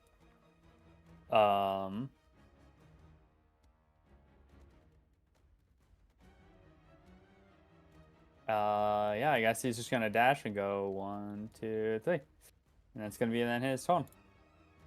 Next up is this guy, way at the end, who's gonna be in the same damn problem. 1, 2, 3, 4, 5, 6, and then dash. 1, 2, 3, 4, 5. And Silly Pickles, you're up again. Alright. Blockhead is gonna, I guess, smash into the guy next to Dolce. Does a 14 hit? It does. Another 9 bludgeoning damage. Ooh.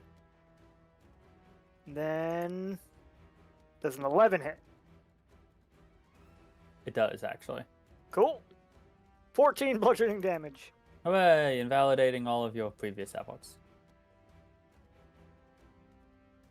Well, make it non-lethal. Well, yeah, we can come back and kill them if we want. Fine.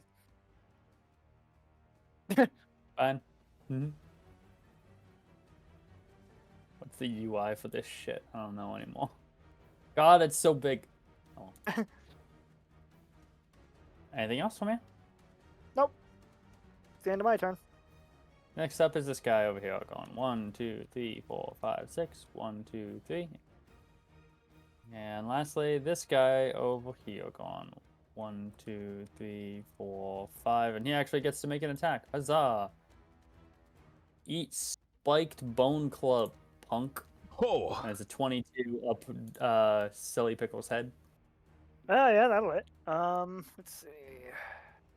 And that is 3 bludgeoning and 2 piercing damage because you're a ghost, so you take half damage from everything.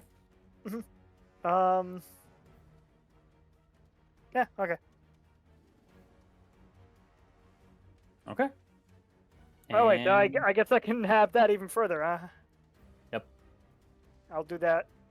So that'll just be 2 damage total, I think, at that point, or is that 3 at that point? It'll be I forget. Do you round up or down in D&D? I don't know. you round down. Man.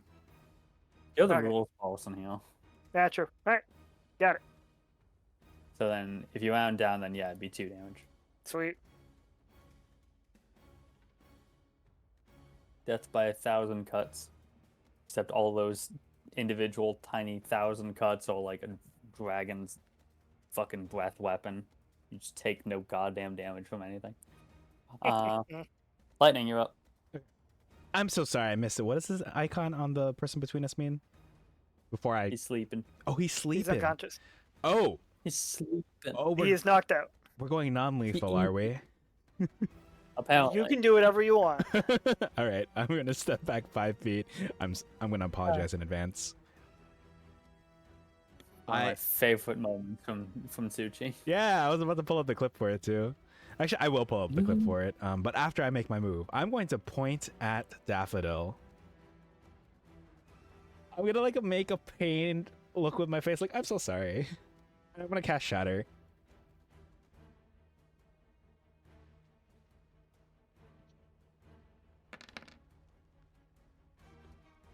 Oh, I'm sorry about that, DC. It needs to be.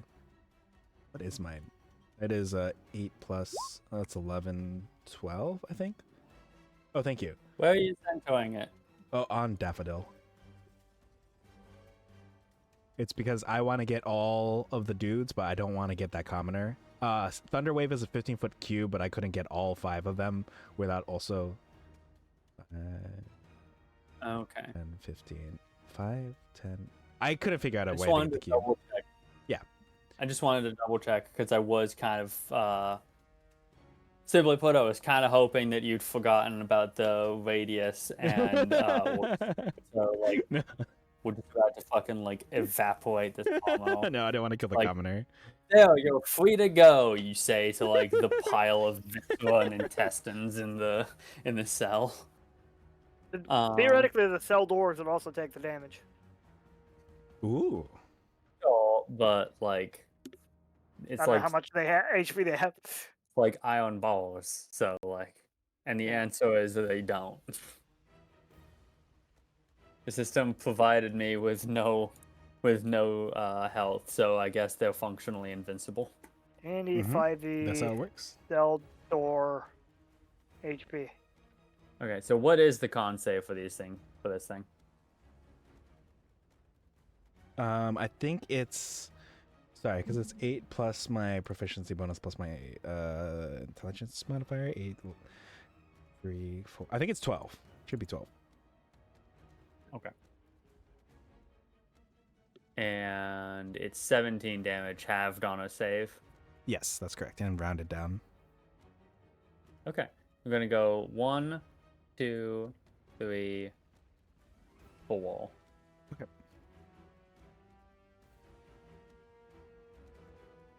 Holy Okay. shit. Yahoo! Also, that unconscious guy is now dead. Yeah. Yeah. So with that one move, congratulations, you just fucking like reduce the remaining 5 Grimlocks to paste. All right. We did it. We did it. I love making paste. I'm down to 1 second level spell slot.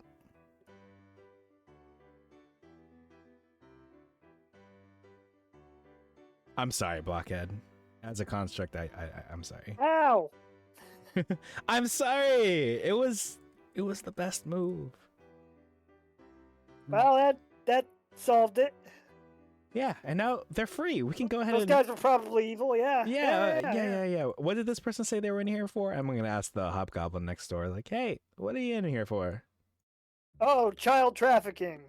Oh. It reminds me of a has-been hotel meme I saw. I was like, oh, you were probably a good person. I was a serial killer. Oh. Whoops. Well, you'll never be pelted with pebbles again. Well, that's some small comfort. What happened? I heard a little bit of a scuffle and then a loud boom. They all had brain aneurysms. Well, I can't say that I'm too broken up about that. Lightning, were you actually gonna ask the Yes, I will actually ask hobgoblin on them. the next cell, what are you in for? Yes. If you're asking me about my crime, my only crime is loyalty to my lord Azrock. Soon may he reign over this entire floor. Do we know who Azeroth? Is it the first you're hearing it?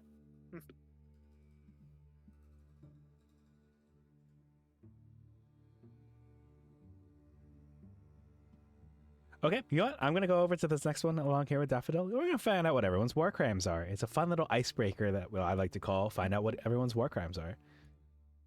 Okay, well, this next one has the maggot-ridden corpse of a Grell. Okay. So You got hit with too many pebbles. I see what his war crime was. Oh, hey, one of these guys. Damn. What'd that mouth What do? these are. I actually don't remember what this one was.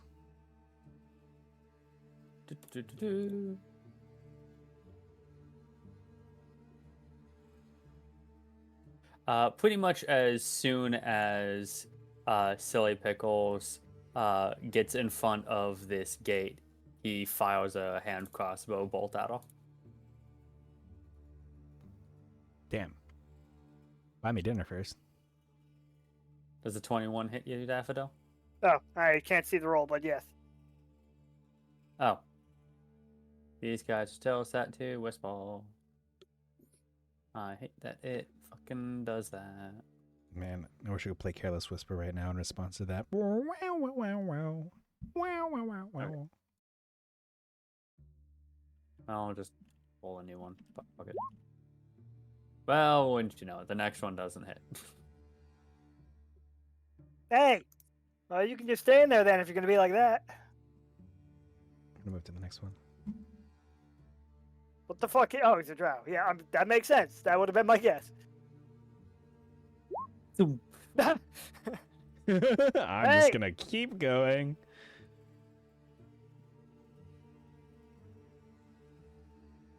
Oh my gosh, I'm just gonna back up all the way. An 18 hit you? Oh, me? It does hit me. Yeah. Since I walked here first. Okay. I am. Well, please don't fuck up this concept. That's gonna be really inconvenient. I'm going to. What is it? 18. I'm probably just gonna. It's gonna be such a pain in the ass if you die. Can you please not? Oh, I can just shake you awake. Okay, never mind. You can fuck it up if you want. Yeah, I'm not gonna burn my shield for that. Sure. Okay. DC 13 con save. All right. Here we go. Are you still blessed? I am. Oh, because blessed traditionally only lasts. Oh. Hey. I'm Gucci anyway. Huzzah! So you still take the 7 damage, but that's it. Yeah, I'll go ahead and apply that. Unfortunately, I'm just like, I was so tempted because you know me, I'm spiteful. I'm like, I really just want to pop the shield just for this. But with only 2 first level spell slots left, I'm not gonna do that. Mm-hmm. All right, I've changed my health. Let me I'm gonna run back over to safety over here. Yeah. These guys were also getting pebbles flicked at them, right? Yeah.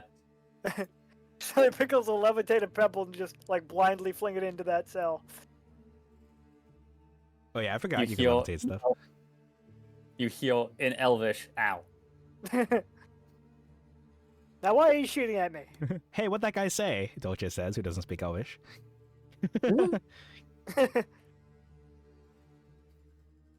You speak You said you do speak Elvish, right, Sally Pickles? Yeah. Yeah.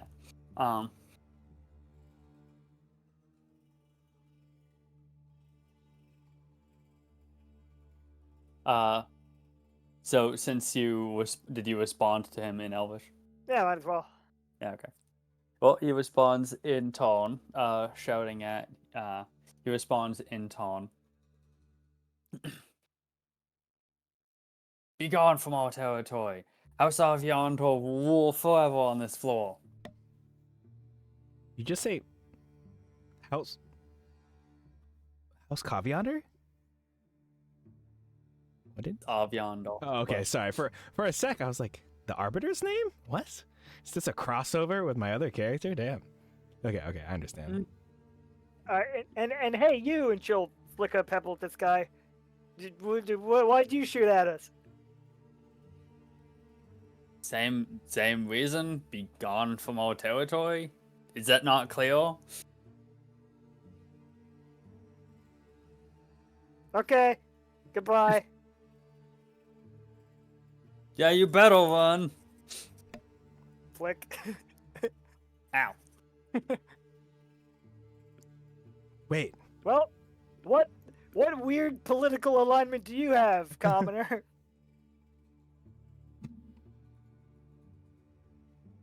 Let's see. I'm thinking here. War criminal.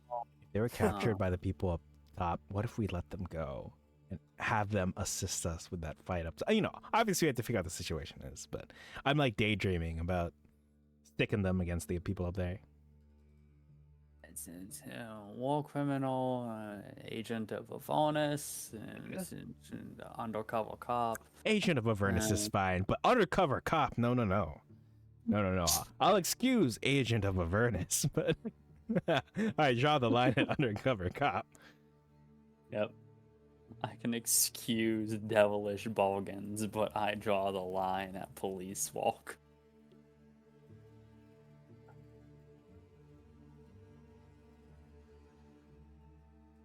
God, I don't even know what the hell town is supposed to be referring to. One sec.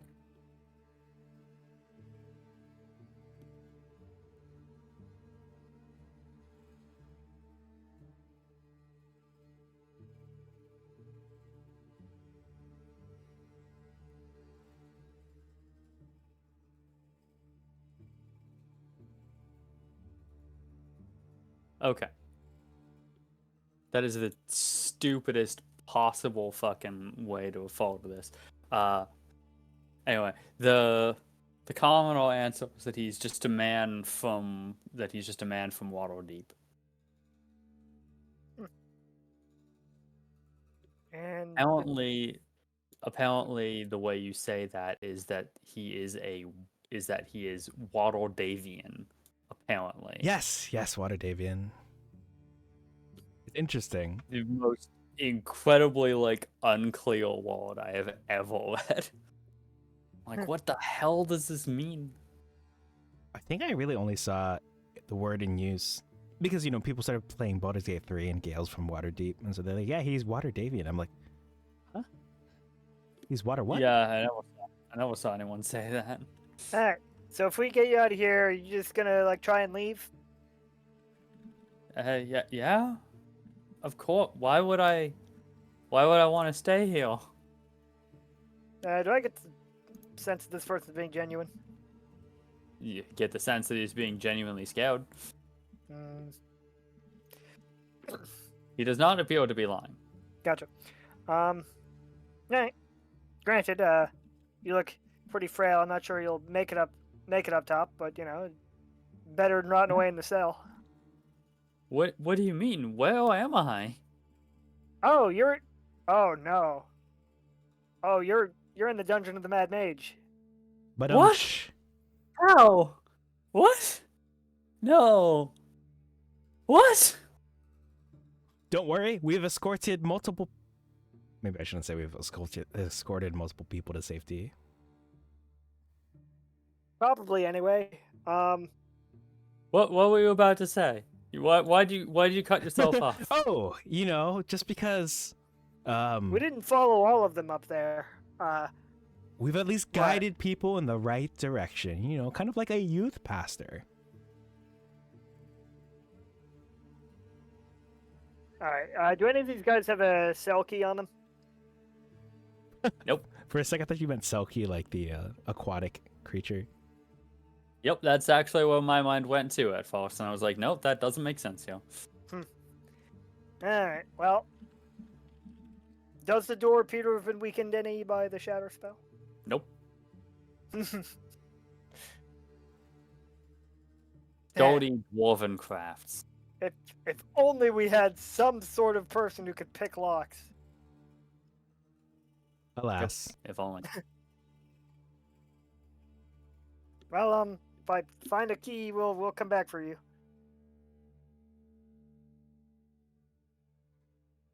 Sit tight. Oh, do you genuinely not remember? Lightning, if you wouldn't mind checking your proficiencies. Oh yeah, sorry. But don't we not have thieves' tools? I have my sleight of hand is 3. My sleight of hand is 5, and I'm not even proficient.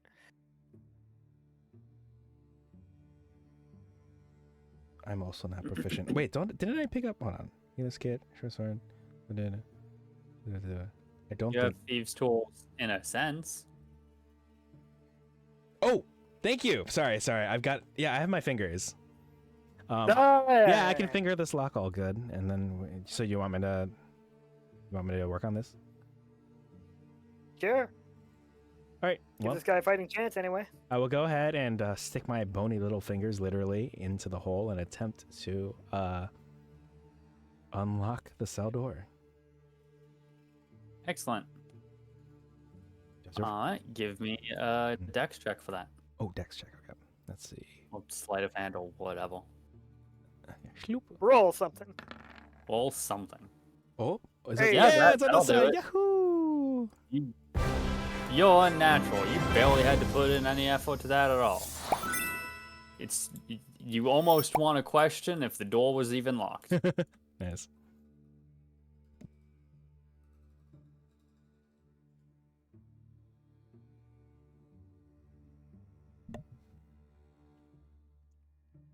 Well, I'll go ahead and pull it open. Excellent. Person Man, immediately transform and eat us. Man stumbles forward very slowly, his arms completely outstretched, feeling for his surroundings. Oh, can you not see? No. Can you? There's no light in here. Oh, I thought it was just. Oh, is there no light in here? Oh no, there's nothing. There's nothing Okay. light in here.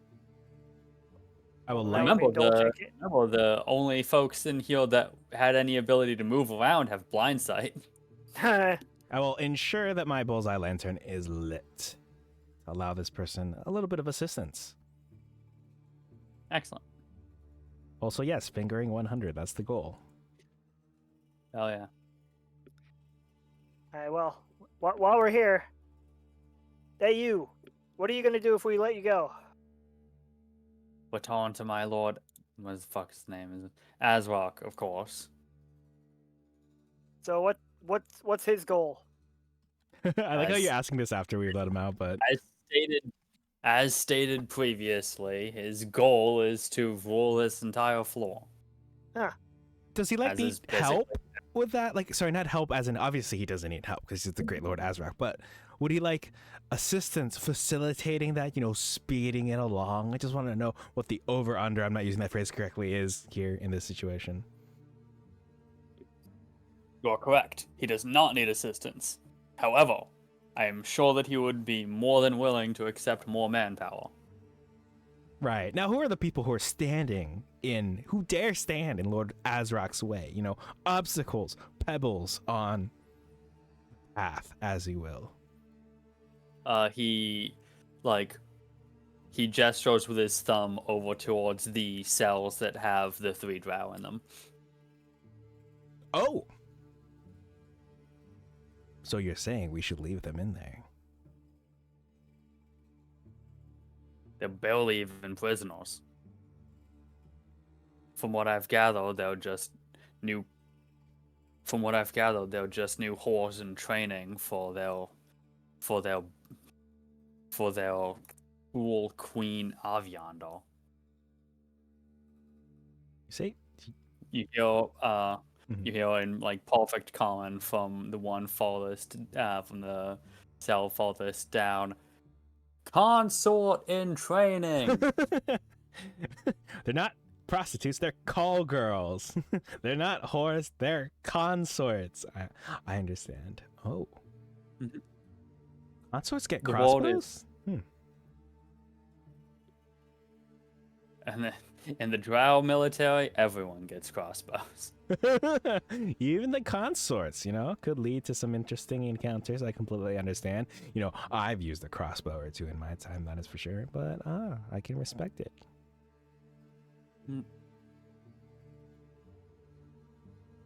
Anyway, you're gonna let me out or what? Well, simply put, the cutter jib makes me wonder if Azeroth is like a good guy or whatever. But you know what? Sure, I'm down to leave that to chance.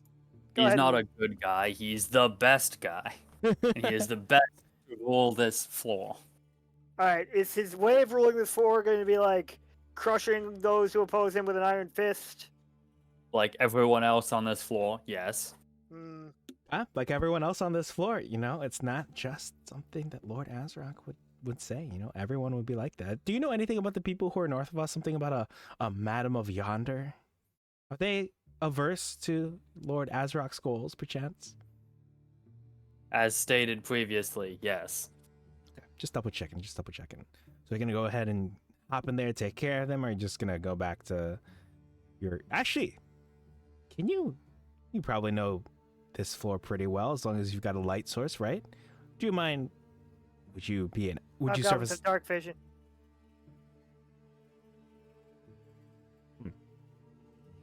Wait, I was talking to. Oh, that's the Azra. Okay, sorry. I understand now. The deep voiced guy is the hobgoblin.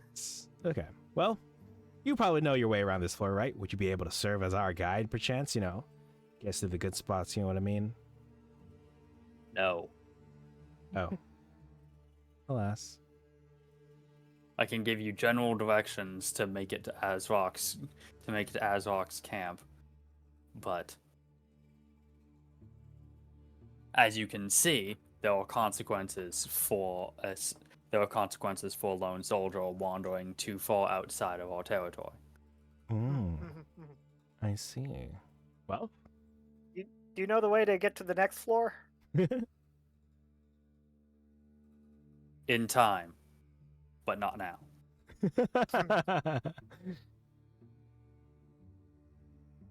My Lord Lord Azrak has his sights set on this floor. Once this conquest is complete, we will move on to the next one.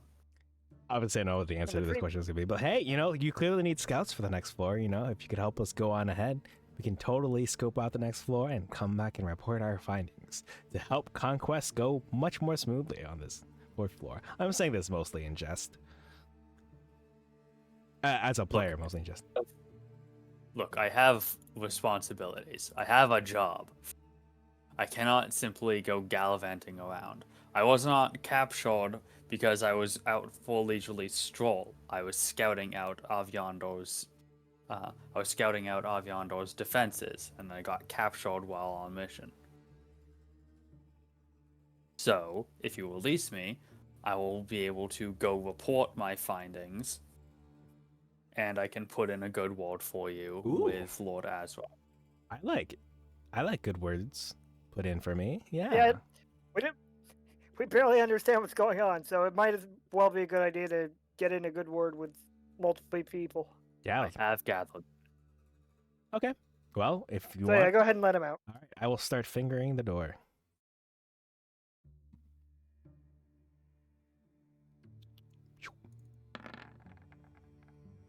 Oh. Oh, Your finger kind of gets jammed in the lock. well, I'm so sorry. This doesn't normally happen. You know how it is. I'm a You're little able- nervous. You are able to wiggle it back out, but it does hold. You weren't entirely sure if you could still feel pain in your Right? skeletal No hands, nerves. but as it turns out, you can. Magic's fun like that. Oh, I guess we'll have to give it another try, or Yeah, that's fine. I'll give it another try. Also, Stag, thank you for the hydrate. Let me finger this door again, and then depending on how that goes, I'll drink some of my drink right here. There you go. Oh, cool. You had to put in considerably more work. Maybe this lock was just older, or maybe you had like some straight up beginner's luck on the other one. Who knows? But you're able to get the lock unlocked nonetheless. Nice. Oh, Stag says skeleton. I'll find out later because, right, halfway through episode 10. Right. Don't worry about it. Don't worry about it. Don't even worry about that. It's fine. Everything's fine. Oh, but Stag, I will tell you, I need to remember to commission art of Dolce right now because of everything she's got going on right now. I can't go into detail, but yeah. Got some fun stuff going on right now. Mm-hmm. But yeah, I'll go ahead and open the door. Excellent. Thank you for releasing me. Of course. Hail Lord Azrock, I will salute. He does not understand your salute. He gives you a deep bow. He turns to Daffodil Silly Pickles and gives you a deep bow as well. And says, "Now I must be going. My report is long overdue." And without another word, he just kind of starts marching off. What's your name, by the way? My name is Loash. Is there an apostrophe in there somewhere? No, because I didn't come up with the name. Oh, I was off a little. I wrote LOR. What do you got against apostrophes? And what was the guy's name he's serving? Azrock? Alarosh? Azrock. Yeah, not Azeroth, like Azeroth, Methrion, Zinthos, or whatever it is Raven says in Teen Titans, and not Azeroth like what is that? A Blizzard game? Is that World of Warcraft? Yeah, Azeroth is the planet in World of Warcraft. Aha! I was close. It was AZROCK is how I spelled it. Azrock, got it. All right. So, for the sake of helping this poor commoner, how long does it actually take in terms of time to like get back up to the surface? A while. Mhm. Like, how long? I couldn't really give you that clear of an explanation. Like if you were to just go, it'd probably be like a couple hours. Because I figured depending on how short of a time it would take, we could just hand wave like escorting this guy out. But but if it's gonna take hours and hours, then probably not. Yeah. Well, if nothing else, we have a map of floor 3, so we'll just, and we're relatively close to the entrance, so we'll just point him toward the entrance and give him general directions to make it back to the surface. His chances of survival are still probably not great, but he doesn't have to know that. You're correct. His chances of survival are not great at all.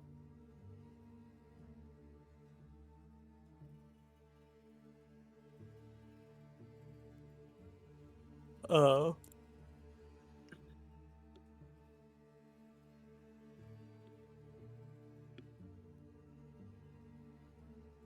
All right, so Larash is Yeah, put in a I am for us. Mm-hmm.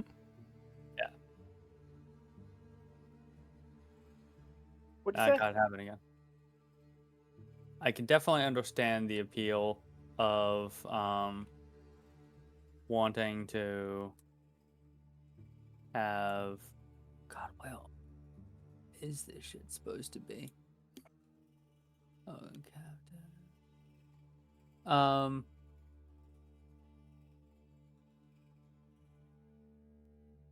Yeah, I would kind of be fine with you just kind of hand waving, escorting the guy out. Mm-hmm. But it would be it would be a few hours endeavor. Mm-hmm. So I'm also like, What could possibly happen while we're gone? Oh, now I'm afraid. Now I want to keep the guy with us because I don't want the whole. You know how it is. You leave a floor of a dungeon, everything respawns. I was more getting at just like the issue of I was more getting at just the issue of like the narrative aspect of it, you Yeah. know? Mm.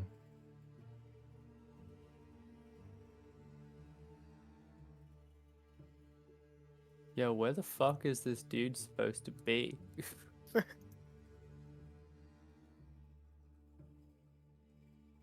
Like, he's gotta be a prominent enough character to have, like, at least a named hobgoblin token somewhere on the board, right? But I'm only seeing, like, 8 billion hobgoblin captains.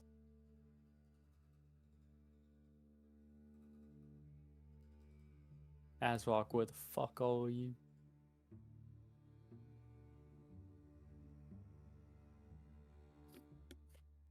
There he is. Jesus Christ.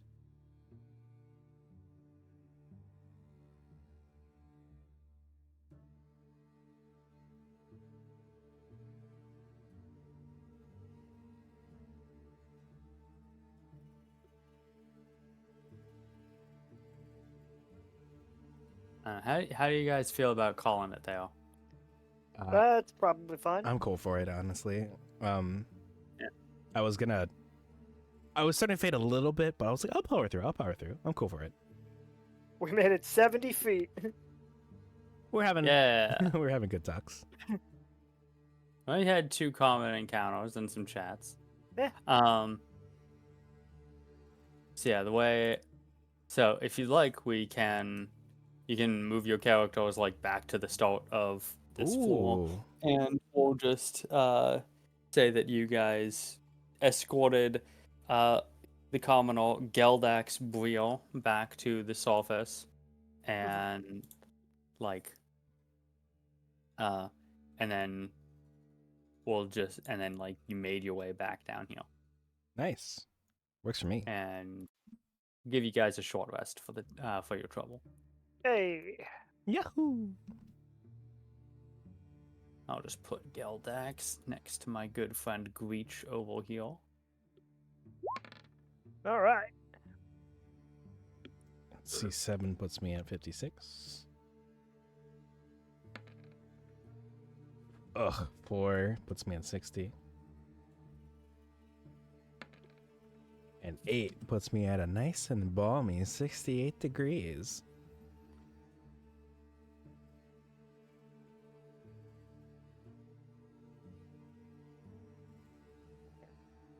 Oh, why not? One more. Yeah. Ooh, nice. Almost at max.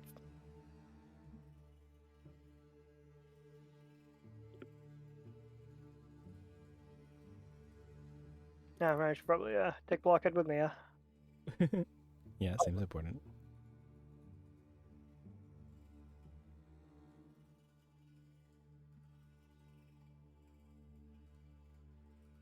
All right, schloop.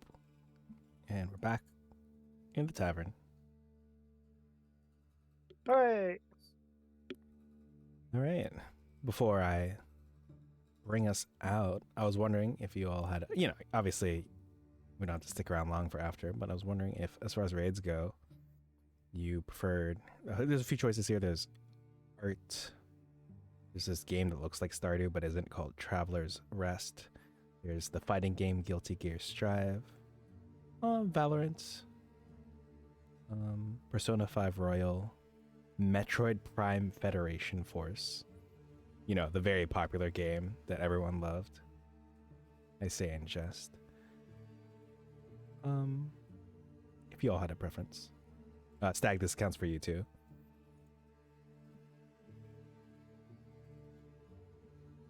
No real preference on my end. Uh, Sorry, I was reading something. What were you saying? Yeah. What were the options? The options are Art, Traveler's Rest, which kind of looks like Stardew, but apparently with no combat. Guilty Gear Strive, the fighting game. Valorant, Persona 5 Royal, and Metroid Prime Federation Force. The art. Art. Okay. Is there anything else y'all want to say? I know the Stag is leaving now, so Stag, thank you for hanging out. I really appreciate it. Well, I'm happy to have caught this and need to get to bed now. Good night to y'all. Oh, thank you for, again, watching our adventures in Dungeon of the Mad Mage.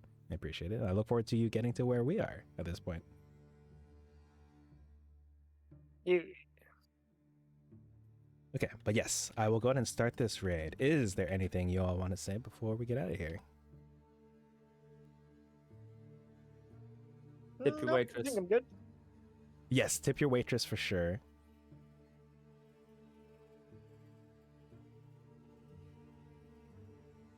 Yeah.